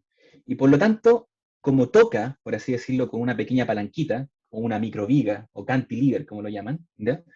Por lo tanto, entonces podría ser utilizado para tomar objetos, si es que lo funcionalizamos de una manera apropiada. Y además de que si somos capaces de modificar, por ejemplo, y adherir nuestra proteína de una manera particular, como tenemos un piezo que tiene resolución subnanométrica, literalmente podríamos tener una resolución súper exquisita para, por ejemplo, hacer registro de máquinas moleculares, de DNAs que estiramos, de proteínas que se despliegan, ¿ya? El fuerza atómica es extraordinario en ese caso, pero tiene una cierta limitancia, tiene un problema, un gran problema, por así decirlo, que el fuerza atómica es fantástico para aplicar fuerzas muy grandes, ¿ya? Pero eso en el fondo tiene un problema porque también se traduce de que tiene, producto de la sonda, que es la misma microviga, que es tan grande y masiva, de que impone un cierto régimen, significa que es un límite de detección, o sea, la fuerza más pequeña que puede aplicar a un sistema biológico es relativamente grande, ¿ya? Podríamos decir que, dada una cierta circunstancia, la fuerza mínima que uno podría aplicar con una fuerza atómica es de aproximadamente 20 piconewton, que parece ser algo muy pequeño, pero nos hemos dado cuenta, y lo vamos a discutir quizá en unas diapositivas más adelante, que prácticamente en biología la mayoría de los procesos mecánicos están asociados a fuerzas que no superan literalmente los 15 o 20 piconewton. Por lo tanto, si el límite del AFM está justo por arriba de ese valor, limita el campo de estudio de las cosas que yo puedo estudiar, ¿ya? Y para eso entonces en realidad todas estas técnicas se implementaron prácticamente de manera sincrónica, ya la mayoría de ellas en la década de los 90. Son las pinzas magnéticas y las pinzas ópticas, que en realidad se basan en algo muy sencillo, y las pinzas acústicas también, que es mover una pequeña microesfera, ¿ya? En las pinzas ópticas y acústicas son esferas de plástico, una es atrapada por un láser y se moviliza, y en el otro caso a través de una onda acústica, que moviliza nuevamente una bolita. ¿Cuál es la diferencia? Es que en realidad con las pinzas magnéticas, aquí está una esfera paramagnética, y en vez de movilizarse producto que yo cambio un láser, ¿ya? La posición de un láser o una onda acústica, lo que yo cambio aquí es el campo magnético. Aumento o disminuyo el campo y por lo tanto la bolita va a verse, por así decirlo, atraída al campo magnético o no, ¿ya? De ese modo, si la bolita se moviliza y está unida, ¿ya? Le dicen tether, ¿cierto? En inglés, eh, está unida a una biomolécula, ya está una superficie o una microesfera o nuevamente un vidrio, lo que yo voy a hacer es transmitir un esfuerzo mecánico a lo largo de la molécula. Por lo tanto, parece ser extraordinario, ¿cierto?, para aplicar a sistemas biológicos que tienen moléculas individuales o moléculas inmovilizadas, ¿ya? Las pinzas ópticas son extraordinarias en ese trabajo, porque son capaces de literalmente aplicar fracciones de piconewton y trabajan muy bien en los rangos más pequeños, ¿ya? O sea, de fracción de piconewton hasta probablemente 60 o 70 u 80 piconewton, ¿ya? Justamente, en realidad, podríamos decir que la FM y las pinzas ópticas son como buenas técnicas complementarias, porque justamente donde la IFM deja de funcionar bien, es donde las pinzas ópticas gobiernan, ¿ya? Por otro lado, donde las pinzas ópticas dejan de funcionar, que son los límites de fuerza mayores, es donde justamente el IFM es muy robusto, ¿ya? Una IFM es capaz de aplicar miles de piconewton, una pinza tan solo probablemente va a quedar por ahí cerca de los 100, ¿ya? Las pinzas magnéticas en realidad, esa sería como la diferencia con los otros dos, tienen como la gracia o lo bueno de ambos, ¿ya? Porque funciona extraordinariamente en los regímenes de bajo fuerza, como lo hacen las pinzas ópticas, pero también lo hace bien en los regímenes intermedios. Se pueden aplicar 100 piconewton, 200 piconewton, probablemente debido a que en realidad lo que depende es la capacidad que yo tenga de generar un campo magnético. Y la generación de un campo magnético puede ser relativamente sencillo, tener un imán relativamente potente, o un electroimán lo suficientemente capaz para tolerar una gran corriente y aplicar un gran campo magnético, ¿ya? Lo vamos a ver en detalle en unos minutos. Las acústicas, en realidad, prometen ser una estrategia fenomenal, porque además, las pinzas acústicas, además de ser muy sencillas de implementar, ya que incluso se comercializan actualmente como un pequeño dispositivo, como una especie de microfluido, ¿ya? Chiquitita, que puede ser ubicada en cualquier microscopio invertido. Por lo tanto, ya se pueden dar cuenta que podría rápidamente combinarse con fluorescencia. Y claro, se necesita solamente un microscopio invertido, el que ustedes tengan disponible en el laboratorio, y este pequeño dispositivo. El gran problema es de que, ya se pueden imaginar, es que no ha tenido un gran despegue, ya que esta técnica fue desarrollada en un laboratorio y rápidamente comercializada, y el problema de la celda de fluido es de que es de uso único. Por lo tanto, entonces, literalmente como que ata al experimento a una experiencia, ¿ya? Todos los otros sistemas, ópticas, magnéticas y AFM, son muy de desarrollo local del laboratorio. Por lo tanto, cada protocolo o cada laboratorio ha desarrollado cámaras de fluido apropiadas, técnicas de inmovilización, etcétera. Por lo tanto, son mucho más prácticas al momento de trabajar. Todas estas técnicas tienen una característica que te permiten manipular, o por así decirlo, capturar moléculas. Pero en realidad mucha gente dice que en realidad, a pesar de que necesitas una molécula, algunas veces se vuelve complejo, ¿ya? Puede que puedas tener ahí tratando de pescar una molécula, pero puede ser un arte en realidad tomar la adecuada, ¿ya? Y en realidad cualquiera de estos sistemas, van a, en este caso, una fuerza atómica, una punta, un cantilever y una molécula inmovilizada. Cada uno de estos experimentos en realidad, o más bien cualquiera de estas técnicas, pinzas ópticas, magnéticas, acústicas o el fuerza atómica mismo, permiten hacer una serie de protocolos, ¿ya? El primero podríamos llamarlo que se denomina, disculpen, como velocidad constante, en donde te permite entonces separar la molécula y aplicar cierta fuerza, ¿ya? O más bien, te permite describir cuál es la fuerza que la molécula tiene o resiste, ¿ya?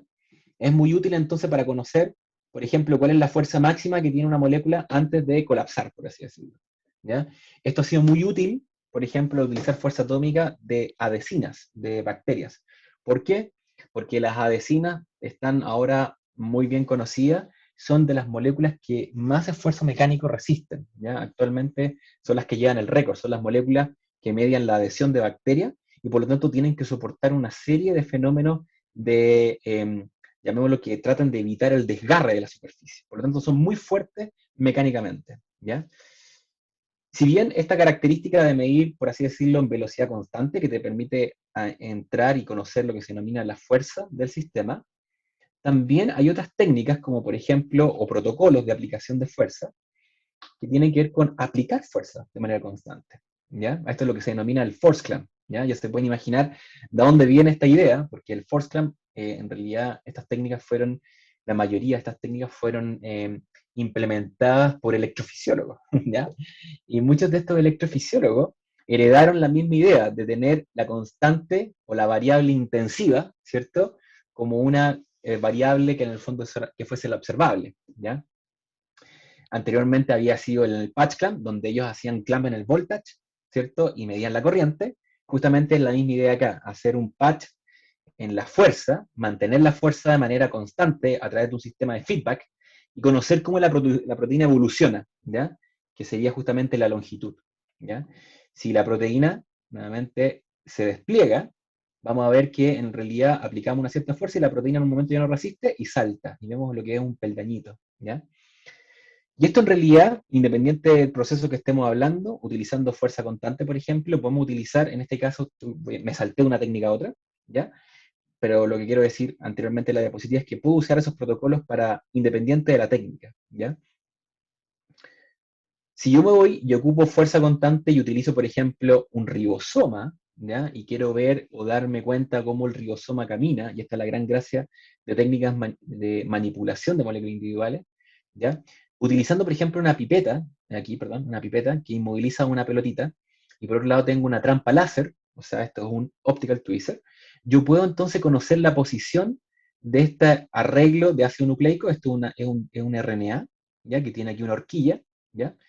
Y que este RNA está unido o genera un híbrido RNA-DNA, y ese DNA está unido a una dioxigenina que a su vez es reconocido por un anticuerpo que está conjugado en una bolita. Y por el otro lado, más o menos lo mismo, pero el DNA está unido a biotina, y la biotina es streptadeína que está en la bolita. De ese modo tenemos como lo que se denomina el setup, ¿ya? La configuración del experimento. Y si tenemos un ribosoma que camina a lo largo del RNA, yo podía estudiar, por ejemplo, que justamente fue el espíritu de este paper, ya publicado hace varios años, era preguntarse si realmente un ribosoma, cuando camina a lo largo del RNA, ¿cómo lo hace? ¿Lee un nucleótido? ¿Lee codones? ¿Para? ¿Retrocede? ¿Cuánto tiempo se demora? Y eso es justamente lo que investigadores, y esto es del grupo de Carlos Bustamante, se dieron cuenta que en realidad un ribosoma caminaba dando pasos, ¿ya? Y esos pasos en realidad eran literalmente, por así decirlo, vamos a llamarlos cuantizados, ¿ya? Tenían un cierto tamaño, ¿ya? Y esos pasos en realidad, luego de medir distancias, ¿cierto? Y darse cuenta en realidad en qué consistían, se dieron cuenta que en realidad un ribosoma no camina leyendo nucleótidos, sino que más bien lo que hace es caminar leyendo codones, que es lo cual parece quizás ser no una sorpresa para cualquiera de nosotros, pero en realidad es una bonita pregunta biológica para comprender cuál es el funcionamiento de un ribosoma. Además de eso, se dieron cuenta que, como ya se dan cuenta de aquí, no es un proceso literalmente como un cohete, ¿ya? Sino que por el contrario, está lleno de pausas, ¿ya? Por lo tanto, hay un proceso por el cual el ribosoma va acomodándose a lo largo del proceso de ir traslocando el RNA, por ejemplo, y recuerden que hay un proceso de síntesis acoplado a esto. El ribosoma camina a lo largo del RNA, pero recuerden que está la entrada de distintos tRNA y la salida de un polipéptido, ¿ya?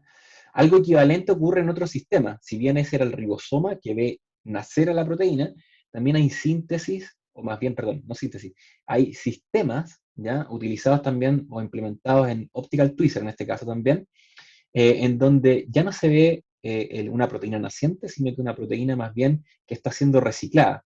Este es el sistema dependiente de bacteria, en donde es llamémoslo un complejo macromolecular constituido por dos recámaras, por así decirlo. La primera, que es una que se encarga de degradar, o sea, de desplegar la proteína, y el segundo, que es la peptidasa, que se encarga de, literalmente, de cortarla en pequeños pedacitos, ¿ya? Por lo tanto, lo que se dieron cuenta acá era cómo funcionaba esto. Una proteína entra entera al sistema, al ClipXP que se llama, o en realidad primero se despliega y luego se corta en pedacitos. Y eso justamente era la pregunta y fue realmente el resultado. En este caso lo que tienen es un ClipX, o sea, una subunidad X, un CLPX y un CLP, que es justamente la peptidasa, que está inmovilizada, ¿cierto? Una bolita, nuevamente a través de biotina, y aquí hay una cadena polipeptídica que tiene un GFP. En realidad tiene dos GFP, y luego unido un DNA y inmovilizado en otra pelotita. La gran gracia acá es que en realidad se alimenta, por así decirlo, el ClipXP, y lo primero que ocurre, luego de que se engancha el sistema, es que se despliega, ¿ya? Y luego de que se despliega, pues se produce el proceso de translocación, o sea que el ClipX literalmente comienza a traslocar la cadena peptídica hacia el interior de la siguiente recámara, que es el ClipP. Luego hay un periodo de pausa y luego nuevamente se reinicia el proceso porque en este caso particular había una nueva molécula de GFP, ¿ya? En realidad entonces, sistemas como este estilo, o detalles de este estilo, han sido procesos que han sido, o se ha podido estudiar solo gracias a la capacidad de manipular moléculas de manera individual, en este caso, un motor molecular. Pero no es lo único. Hoy en día también otras actividades catalíticas se han experimentado y ha dado origen a lo que se denomina como la enzimología mecánica. En este caso, se ha estudiado el ejemplo de una tiorredoxina, o una enzima que se encarga de, por así decirlo, la isomerización, ¿ya?, del enlace disulfuro, ¿ya? Si nosotros tenemos un arreglo particular de unas proteínas que tienen dominios disulfuro, y yo, por ejemplo, despliego la proteína se va a desplegar mecánicamente solamente hasta el punto donde está el disulfuro, protegiendo al resto de la molécula. Por lo tanto, nosotros vamos a ver un pequeño peldañito, ¿ya? Pero si nosotros agregamos la tiorredoxina, que está aquí, ¿cierto?, en nuestro esquema, y la llevamos hasta el punto, ¿cierto?, en donde es capaz de romper el enlace, nosotros podríamos ver un segundo salto, que ahora ya no responde al desplegamiento, sino que a la reducción. Ese punto, ese disulfuro que estaba antes protegiendo a la molécula, ahora ya no lo hace, y por lo tanto la proteína se despliega. Por lo tanto, entonces ese sería literalmente un proceso de desplegamiento acoplado a reducción. Pero es una reducción no cualquiera, es una reducción mecánica, ¿ya? Y es bien bonito. Si tú no tienes, el ejemplo, no tienes tiorredoxina, no hay fenómeno, tienes tiorredoxina y aparecen entonces estos steps de reducción. Pero es dependiente de la fuerza, y es bien bonito porque en virtud, ya se pueden imaginar, de que si yo voy aumentando, estos son las cinéticas individuales, que sumadas entregan el comportamiento, pero yo puedo ajustar exponenciales y calcular la constante de velocidad y hacer un gráfico secundario. Y si yo calculo ese gráfico secundario, me doy cuenta que en virtud de que yo voy aumentando la fuerza, por ejemplo, va disminuyendo, ¿cierto?, la catálisis, por así decirlo. Lo cual tiene un poco sentido porque en realidad lo que va a hacer, al hacer, en este caso, que una reacción de tipo SN2, una reacción de sustitución nucleofílica que involucra dos moléculas, por lo tanto, entonces, lo que va a ir ocurriendo al momento de aplicar más fuerza es como estirar literalmente el polipéptido, en este caso la proteína, que es sustrato de la enzima, pero va a llegar a un punto en donde la triada, ¿ya?, los dos enlaces, o sea, los dos tioles que generan el disulfuro y la nueva cisteína de la enzima, están en un punto en donde ya en realidad son como que se vuelven independientes de la fuerza, y luego se impinan un poquitito, ¿ya? Y esto tiene sentido porque en realidad los autores proponen de que hay un cambio alternativo en la ruta de desplegamiento. Entonces, en realidad, se vuelve bien interesante porque por primera vez vamos a conocer moléculas, o más bien cinética enzimática, estudiada a nivel de molécula individual. Quizás no es la primera vez, pero sí desde el punto de vista de las tiorreoxinas, ¿ya? Y también, en realidad, eh, aparte de la, llamémoslo como cinética, o más bien la enzimología mecánica, aparece también lo que son los fenómenos elásticos, ¿ya? A nivel de manipulación de moléculas, ¿ya? Y uno de los casos más, probablemente más populares, sea justamente titina, que es uno de los sistemas que nosotros empleamos en el laboratorio. Titina es una molécula elástica que está ubicada al interior del sarcómero. Lo que ustedes ven acá son los distintos segmentos del sarcómero, la banda M, la A, la I y la Z, y en realidad vemos un filamento delgado, ya que es el filamento de actina normalmente, que lo asociamos a la actina, el filamento grueso, que es el filamento de miosina, y en realidad ambos son un polímero, o sea, son muchas unidades individuales que se agrupan y se agregan de modo de constituir un filamento. Sin embargo, hay un tercer filamento, aparte de estos tres, de estos dos, que es el filamento de titina, que a diferencia de los otros dos, es una cadena polipeptídica.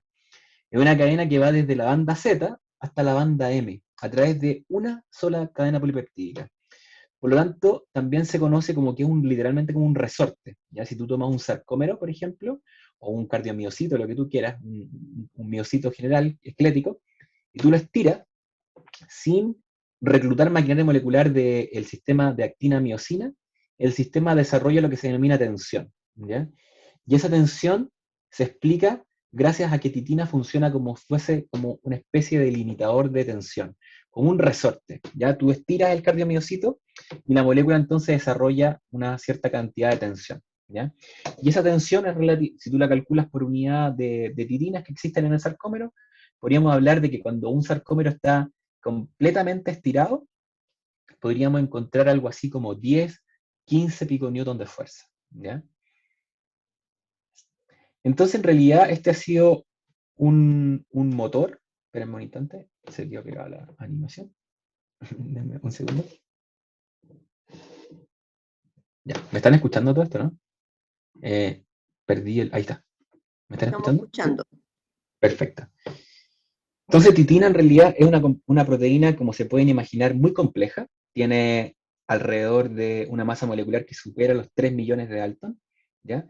Tiene 300 dominios inmunoglobulina conectados en tándem, y en realidad, como se ve en este pequeño esquema, eh, la proteína en realidad además experimenta lo que se llama splicing alternativo, dependiendo del músculo en cuestión, si es cardíaco, si es esquelético, de una extremidad, si es postural, o si está ubicado en una de los músculos faciales, va a tener una combinación de cajas exónicas distintas, y por lo tanto va a tener un largo distinto y propiedades mecánicas distintas. ¿Ya?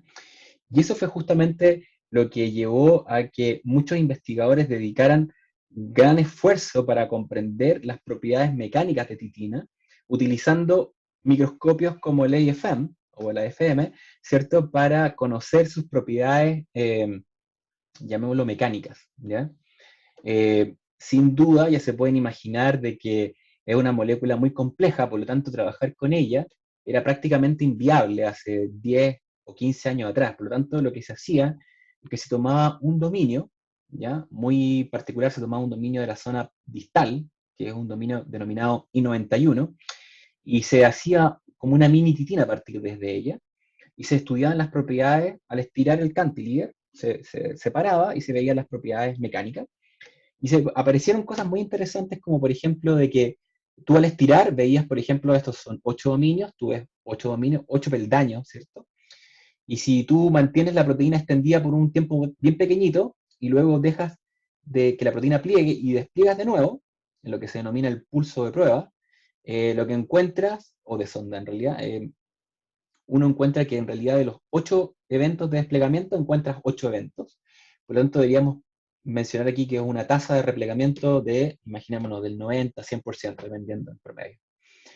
Sin embargo, si dejamos la proteína extendida por un tiempo relativamente largo, como 40 segundos durante ese tiempo, y ponemos una molécula pequeñita como esta que está acá, que para los que tienen buen ojo, en realidad ni siquiera se ve un poquitito, pero es un glutatión.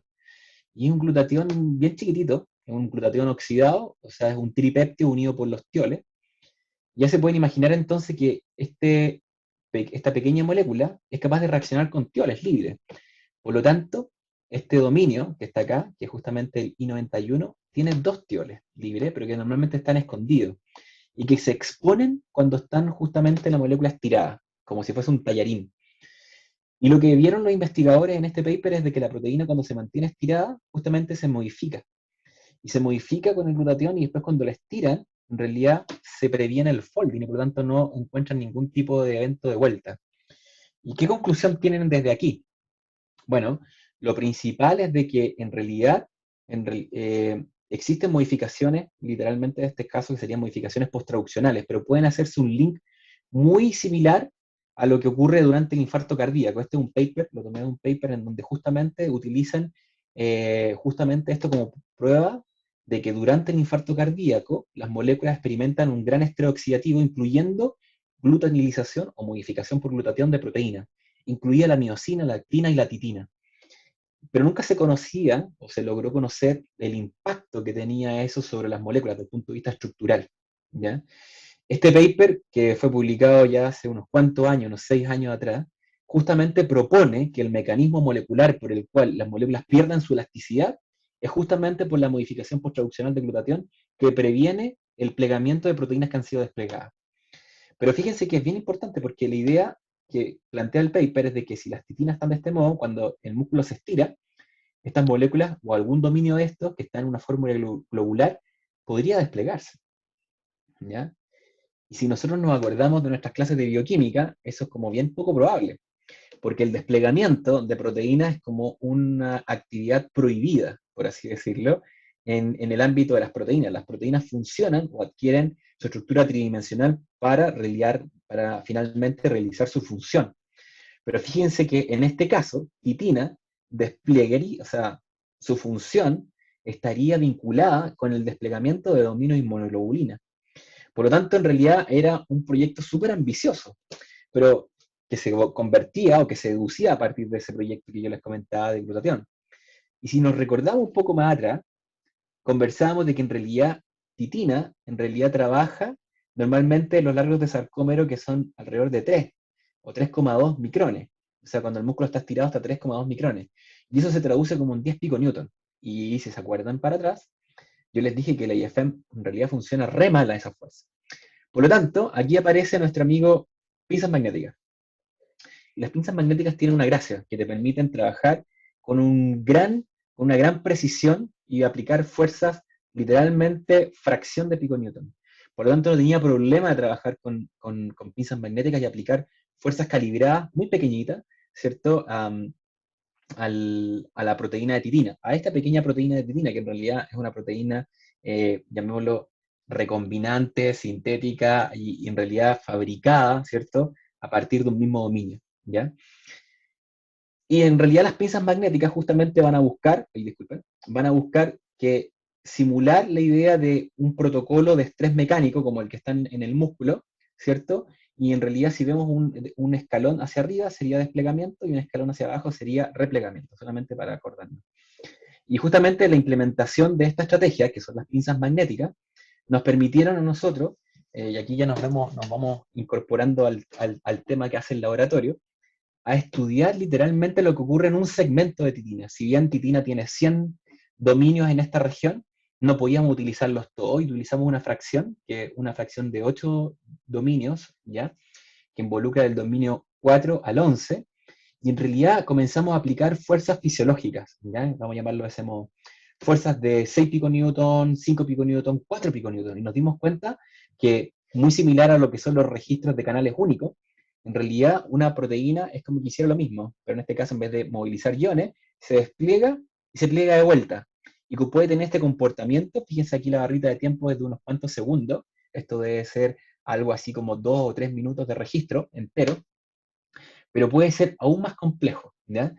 Hoy en día, en realidad, esto fue desarrollado hace ya años, varios años, del 2016, y en realidad este experimento fue bastante provocador, porque en realidad estábamos diciéndoles, ¿saben qué? Cuando el músculo se estira, titina se despliega, ¿ya? Entonces, en realidad, esto llegó, se fue a publicar, y en realidad muchos de los revisores me dijeron, sí, está súper bien, es bonito, pero eso es demasiado fácil, porque en realidad estás utilizando una fracción muy chiquitita. ¿Qué pasa si tomas en realidad todo el segmento? Y ese fue justamente lo que hicimos a continuación, como estábamos embebidos en este gran proyecto que queríamos continuar y queríamos literalmente determinar cuál era el papel fundamental de titina para la función del sarcómero.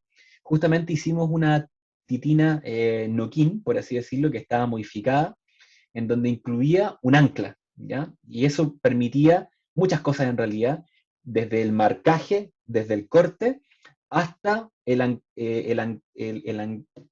anclar, o más bien inmovilizar. Esa es en realidad la respuesta más correcta, inmovilizar la proteína en una superficie.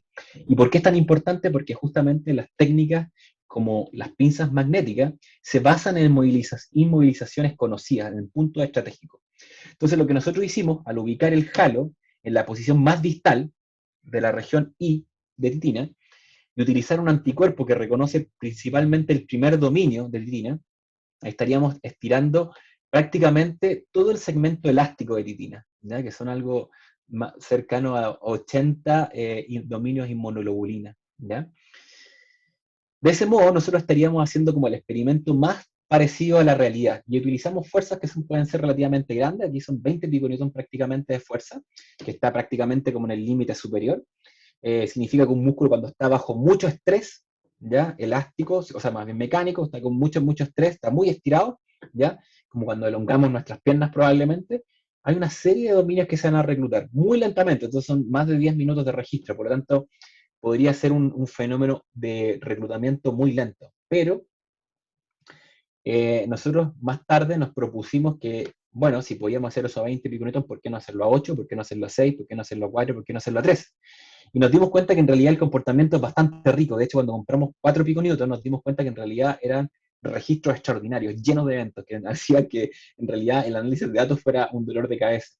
Pero además, las reacciones eran reversibles, o sea, un dominio podía plegarse y después rápidamente acortarse la cadena, no necesariamente el mismo dominio, pero acortarse, y eso es lo que ocurría prácticamente en 4, en 5, en 6, en 7 piconewtons. Pero cuando hacíamos hit, por así decirlo, en la fuerza de 8 piconewtons, prácticamente la reacción se hacía irreversible, o sea, literalmente reclutados, o sea, dominios de desplegamiento, desplegado, ¿ya? Y esto en realidad lo medimos a estas mismas fuerzas alrededor de 10 piconewtons, 8 piconewtons, etcétera, y lo hicimos para distintos músculos, y en realidad el comportamiento fue muy similar. Cardíaco, el músculo gastrocnemio, que está justamente, son los gemelos, el solus, que es el que está por debajo del gastrocnemio y conecta con el tendón de Aquiles. En realidad, prácticamente vimos el mismo comportamiento en cada uno de ellos. Y al tomarlo de manera agregada, nos dimos cuenta además de que habían dos tipos de step. Y esto es bien interesante porque justamente cambia la idea que tenemos. Dominios que en el fondo despliegan y que entregan un largo de contorno, o sea, un step que tiene una longitud de 20 nanómetros, y otros que tienen prácticamente un tercio, son mucho más pequeñitos, ¿ya? Si los vemos estos de manera colaborativa, en distintas fuerzas, el paper está lleno de detalles al respecto, pero vimos que en realidad existían poblaciones ya de estos dos dominios, de estos dominios de distinta longitud, y en realidad pudimos inclusive a hacer una propuesta respecto a en qué consistían, ¿ya? Y cuál es la implicancia que tenían estos para hacer un desplegamiento. Luego, al final de este paper, nos permitió a nosotros comprender el proceso de replegamiento, o sea, nosotros podemos desplegar, ya aquí hay alrededor de 55 dominios de inmunoglobulina que fueron reclutados durante el proceso de unfolding. Es a alta fuerza, pero de todas maneras es útil para el proceso que nosotros queríamos conseguir, que era determinar cuántos dominios de estos pliegan de vuelta. Y nos damos cuenta de las tasas de replegamiento. O sea, si yo despliego muy rápidamente, pero luego mantengo fuerzas relativamente bajas, pliego muy bien. La probabilidad de plegar es alta.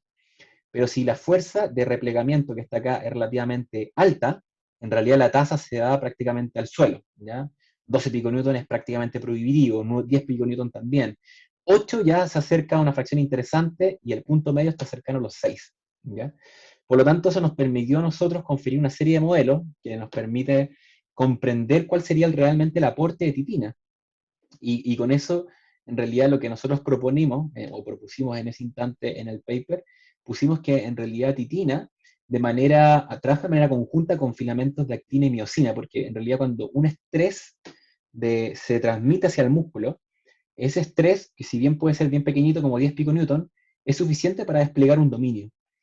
Y luego, en realidad, luego de que aumenta o hay una espiga de calcio, ¿cierto? Aumenta de manera transitoria la concentración de calcio, se recluta entonces miosina, se une al filamento de actina, genera el proceso de translocación y eso genera y colabora en el plegamiento. ¿Por qué? Porque la fuerza que genera un motor molecular como miosina es de alrededor de 4 piconewton.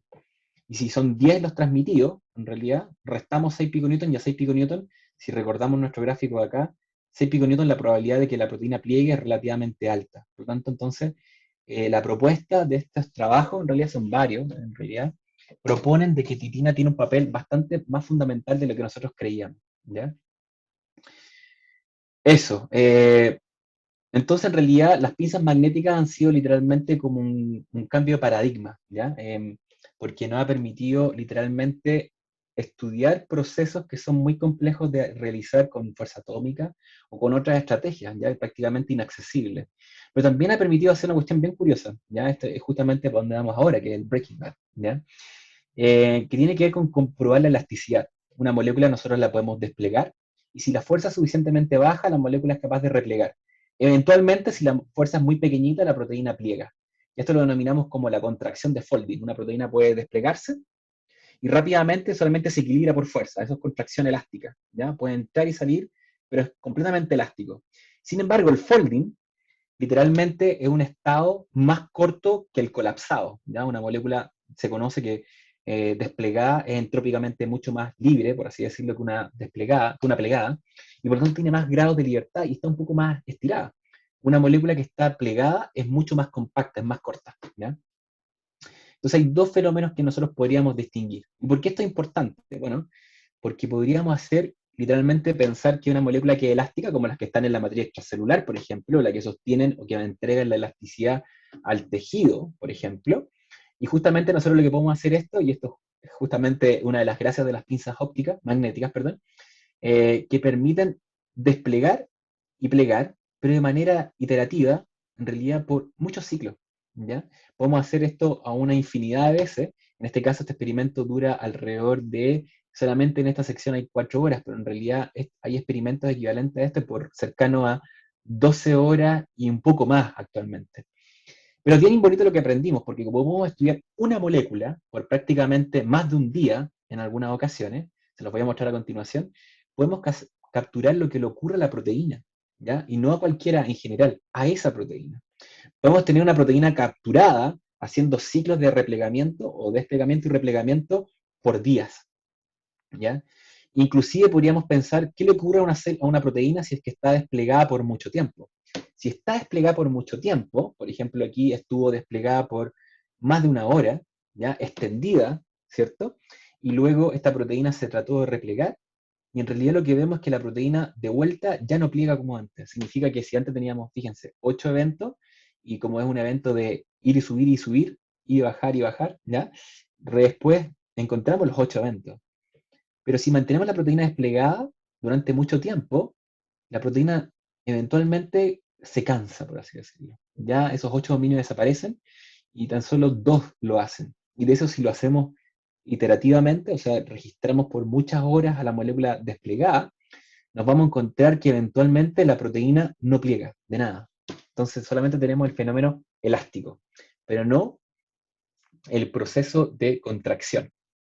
Todo esto se puede, por así decirlo, prevenir si utilizamos moléculas que, por ejemplo, previenen, por ejemplo, el estrés oxidativo, que justamente fue lo que aprendimos en este experimento. El ácido ascórbico o algunos sistemas de lesión de oxígeno van a ayudar y contribuir para proteger las proteínas. Por lo tanto, aprendemos de que en realidad para que una proteína que una proteína se despliegue en algunas ocasiones es justamente nocivo porque en realidad las proteínas pierden esas propiedades elásticas. Y esto en realidad lo hicimos para varias proteínas, lo hicimos para una proteína que se llama proteína L, que es la realidad que está en la curva verde, en donde aquí los experimentos más largos fueron casi de 20 horas, fueron creo que 17 o 18 horas. Pero lo hicimos también para la mayoría de las proteínas, hicimos ubiquitina, un dominio tipo inmunoglobulina, etcétera. Casi todos bajan en temporalidades más o menos equivalentes. O sea, rápidamente, si tú dejas una proteína desplegada, las proteínas rápidamente pierden sus propiedades elásticas, ¿ya? Mientras que si las proteínas en realidad se mantienen, por así decirlo, por mucho tiempo protegidos, o con sistemas antioxidantes, las proteínas en realidad se protegen, ¿ya? Y esto es justamente lo que nosotros denominamos Breaking Bad, ¿ya? Aunque ustedes no lo crean, lo titulamos así el paper, se llama Elasticidad de proteínas perdiendo en Breaking Bad, ¿ya? Las proteínas literalmente en algún instante se tornan malvadas, ya no plegan nunca más, y pierden el concepto de elasticidad dada por, o esa contracción dada por el folding, ¿ya? Entonces podríamos simular lo que ocurriría con proteínas de la matriz extracelular. Una proteína de la matriz extracelular se sintetiza normalmente una vez en la vida, ¿ya? Tienen tiempos de vida de alrededor de 70 años, 60 años o cosas por el estilo. Por lo tanto, modificaciones posttraduccionales en esas proteínas, oxidaciones, tienen consecuencias súper nocivas para la proteína, ¿ya? Hoy en día, las pinzas magnéticas han empujado en gran manera, porque en realidad con la implementación de nuevos sistemas de ancla, que son ambos covalentes, han permitido en realidad unas estrategias brutales para conocer el comportamiento de moléculas, ¿ya? Inclusive el aumento de lo que se llama la tasa de captura de datos ha permitido conocer literalmente lo que son los periodos de transición de la molécula, literalmente determinar los landscapes de una molécula, ¿ya?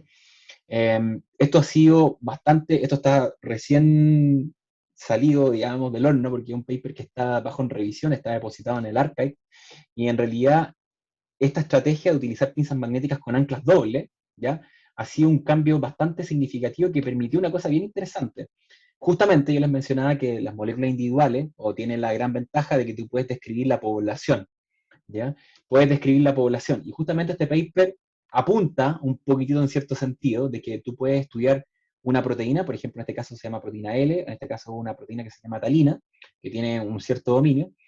Y fíjate que esta se llama molécula 1, molécula 2, la misma molécula, pero fíjate que a una misma fuerza, que son 9 piconewton, se comportan completamente distintos. Fíjate que aquí está en el 50% de la población, significa que si tú haces un histograma de posición, está el 50% en U y 50% en F, ¿ya? 50% en plegado, desplegado. Pero una misma molécula, o sea, perdón, otra molécula a la misma fuerza, en realidad incorpora completamente una población completamente distinta. No necesariamente esto refleja lo que yo le estoy dando, la idea de moléculas individuales, pero un poquito va de la mano, o más bien va en el camino, de que justamente moléculas individuales ya te tienen o te permiten el acceso a que tú tengas el conocimiento de que hay comportamientos que son distintos para un grupo de moléculas, ¿ya? ¿Cuál es la resultante de esto? Bueno, tú puedes entonces estudiar muchas moléculas, ¿ya? Y puedes en el fondo literalmente este gráfico de acá, el que se deduce a partir del comportamiento de arriba, y pueden ver que la curva sólida, ¿cierto? La línea continua, negra, es la que refleja el comportamiento promedio, pero en realidad se dan cuenta de que hay comportamientos que están súper fuera de norma, ¿ya? Esto es la probabilidad de plegamiento, o sea, la probabilidad de encontrarse en U o en F, ¿ya? Eso es lo que tenía para contarle en cuanto al Breaking Bad. Y aquí tendríamos entonces el Breaking Bad. ¿Por qué? Porque entonces las pinzas magnéticas entregan estas características de poder estudiar con gran detalle sistemas que son de baja frecuencia, que son normalmente nosotros no tenemos acceso a verlas, como justamente lo que les mostraba anteriormente, y estudiar procesos de oxidación, donde proteínas respecto a procesos, por así decirlo, simulados en in vitro, pueden literalmente envejecer y pueden tornarse poco útiles para el fenómeno de elástico que están experimentando, ¿ya? Bueno, y con eso, sí, dígame. Disculpa, estamos un poquito en tiempo, entonces si queremos contestar algunas preguntas, te pediría que fueras cerrando, porque son No, 10 para las 5. Sí, esta es justo es mi última diapositiva, porque lo que les comento ahora es justamente el capítulo 4, que es la mecánica molecular, y es justamente, en realidad ya lo he tocado de manera tangencial, y se los voy a contar en 3 diapositivas, que es justamente lo que hacemos nosotros en el laboratorio, ¿ya? Y en realidad en el laboratorio nosotros nos encargamos de conocer una nueva señal dentro de la célula, por así decirlo. La electrofisiología, si bien era la que se encargaba de entender las señales eléctricas, la transducción de señales, las señales, llamémoslo químicas o bioquímicas, que generan, por así decirlo, la reprogramación de la célula, encender un programa génico. La biología mecánica justamente se encarga de transmitir o entender los procesos que están asociados a literalmente esfuerzos mecánicos, ¿ya? Una célula justamente tiene una serie de mecanismos por los cuales es capaz de interiorizar información, ¿ya? Por ejemplo, acoplar citoesqueletos. ¿Qué diablo significa acoplar citoesqueletos? Unirse a la matriz extracelular. ¿Qué significa? ¿Por qué una célula es capaz de movilizarse arriba de ella? ¿Ya? Y justamente tiene relación con que hay moléculas que se llaman mecanotransductoras. Comunican moléculas receptoras como caderinas o integrinas, ya dependiendo si es un contacto en la matriz extracelular o de célula a célula, y lo comunican hacia el interior, hacia el citoesqueleto. Y esas moléculas mecanotransductoras justamente son una de las moléculas que están o que son objetivo de la disciplina de la biología mecánica. ¿Cuál es la gracia de estas moléculas? Es que, o estas señales, ¿cierto? Que son la biología mecánica. Es que a diferencia de las eléctricas y de las señales bioquímicas o químicas, las moléculas o las señales mecánicas no difunden, ¿ya? Están literalmente acopladas, por lo tanto son muy rápidas de resolver. Un citoesqueleto está acoplado a la célula contigua, la célula acopla su citoesqueleto a la matriz extracelular, etc. Una bacteria se une a una superficie a través de una molécula, ¿cierto?, de superficie que se denominan adhesinas, ¿ya? Por lo tanto, en realidad, son mecanismos que son completamente distintos y son los que nosotros nos encargamos en el laboratorio. Son, como les mencioné, en realidad yo había calculado que me iba a demorar bastante, entonces no hice más hincapié en realidad de lo que nosotros hacemos en el laboratorio, pero les voy a contar en una diapositiva lo que hacemos, ¿ya? Nosotros les voy a contar en realidad lo que tiene referente con la adhesión de bacterias. Y para eso nosotros hemos establecido, ya hace un buen tiempo, ya van a ser casi 2 años, en donde montamos nuestro reensamblamos en realidad un microscopio de fuerza atómica en el laboratorio, en realidad. Y el año pasado comenzamos en el ensamblaje un nuevo proyecto, que es justamente hacer una pinza magnética, ¿ya? Y las pinzas magnéticas, y justamente tienen este objetivo que ya les comenté anteriormente, que tienen esta característica de aplicar fuerzas muy pequeñas a proteínas que, por así decirlo, operan en ese rango por debajo de los 20 newtons. Por lo tanto, si lo sumamos a la fuerza atómica, justamente es una complementariedad extraordinaria, porque justamente la fuerza atómica trabaja y opera en los rangos mayores. Y este es el microscopio que estamos trabajando hoy en día, este es el prototipo, este fue un video preparado por Tomás, y aquí vemos literalmente lo que estamos construyendo, un pequeño cubo, donde tenemos una cámara de alta frecuencia, donde nosotros podemos teóricamente capturar alrededor de 1 kHz o 1.5 kHz ya de datos.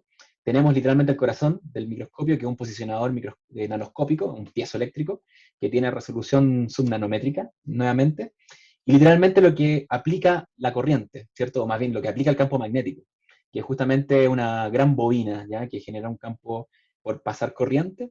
Y finalmente el sistema de iluminación, ¿ya? Que es un LED frío, que tiene un set de lentes que permiten conducir, ¿cierto?, los rayos hacia la muestra, ¿ya? Que finalmente se posa en esta pieza, ¿ya?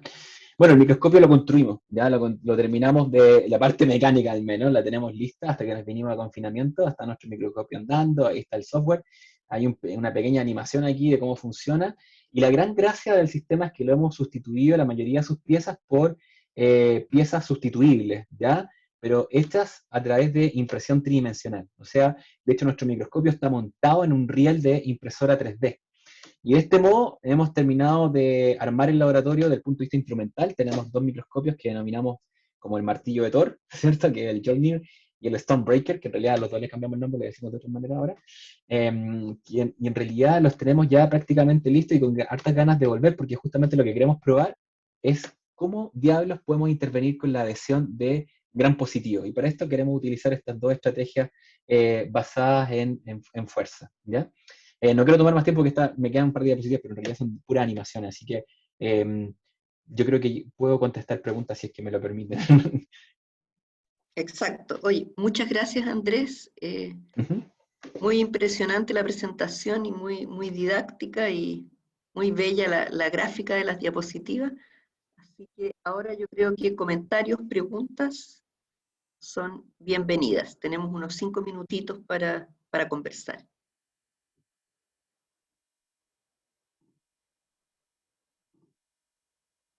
Quedaron atónitos. Chuta, que los dejé todos cansados. A mí se me pasó rápido la hora, pero bueno.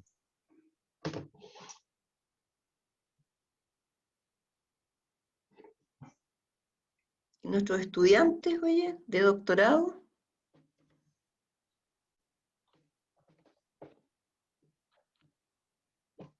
No tienen muchas preguntas, parece.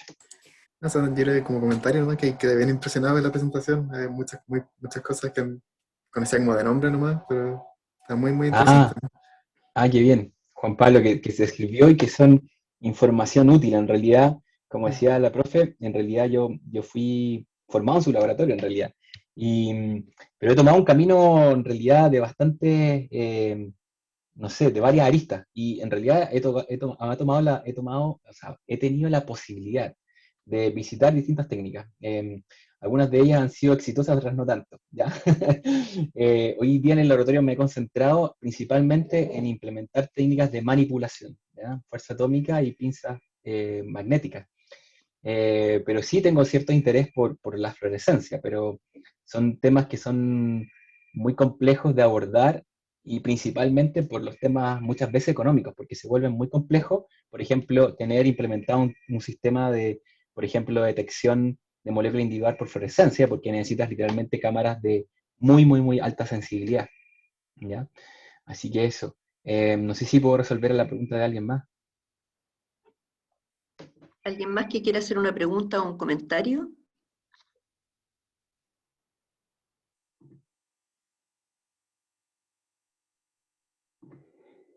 Yo creo que es importante, sobre todo para los jóvenes, ¿no es cierto?, saber que todas estas metodologías existen, y saber, digamos, dónde uno puede ir a pedir ayuda en caso que las necesite para resolver un problema en su línea de investigación. Eso también es importante. Claro. O sea, cuando yo estaba, me acuerdo, haciendo el doctorado, ¿cierto? Y estaba en el laboratorio, en realidad muchas de estas técnicas no estaban acá en Chile, o sea, ninguna, No, yo creo, de las que conversamos recién. ninguna. O sea, no había ni pinzas ópticas, ni pinzas magnéticas, ni fuerza atómica, ni FCS, ni TIRF, ni super resolución. No había ni una de las que yo conversé justo hoy día. O sea, lo único que había era electrofisiología. Em, Técnicas de secuenciación quizás probablemente habían, ya, de molécula individual, pero ni siquiera el nanoporo existía, así que tampoco existía disponible por lo menos en Chile. Hoy en día, yo creo que todas las técnicas que yo conversé, al menos hay un laboratorio que lo tiene. De hecho, fuerza atómica hay varios, como 3 o 4. Pinzas magnéticas entiendo que hay 2. Fuerzas atómicas también hay unos cuantos más. Eh, TIRF, TIRF, conozco uno, TIRF, hay un TIRF. FCS, entiendo que ustedes tienen uno, que se ganaron uno. sí, Eh, Mauricio, sí. Sí, se ganó uno y entiendo que alguien más se ganó. Bueno, y medicina tiene un super resolución hace unos años, no conozco mucho los detalles, pero entonces, en realidad, hoy en día solamente en realidad depende de nosotros, en realidad, literalmente empujar, porque las técnicas hoy en día están disponibles. Entonces, por lo tanto, está en nuestra responsabilidad hoy en día ya darles uso apropiado a este tipo de estrategias, porque en realidad son súper, súper útiles y en realidad nos permiten hacernos preguntas que antes eran complejas de abordar porque instrumentalmente no se podían. Eran solamente mediante colaboraciones. Hoy en día toda la tecnología o las técnicas más bien están acá. Exacto. Sí que es importante ese conocimiento, sobre todo para los jóvenes, ¿no?, que van a tener que enfrentarse a resolver nuevos problemas y los desafíos van a ser cada vez más complejos. Sí, pues, exacto, tal cual. Voy a salir de aquí de compartir, yo creo. Sí. Súper.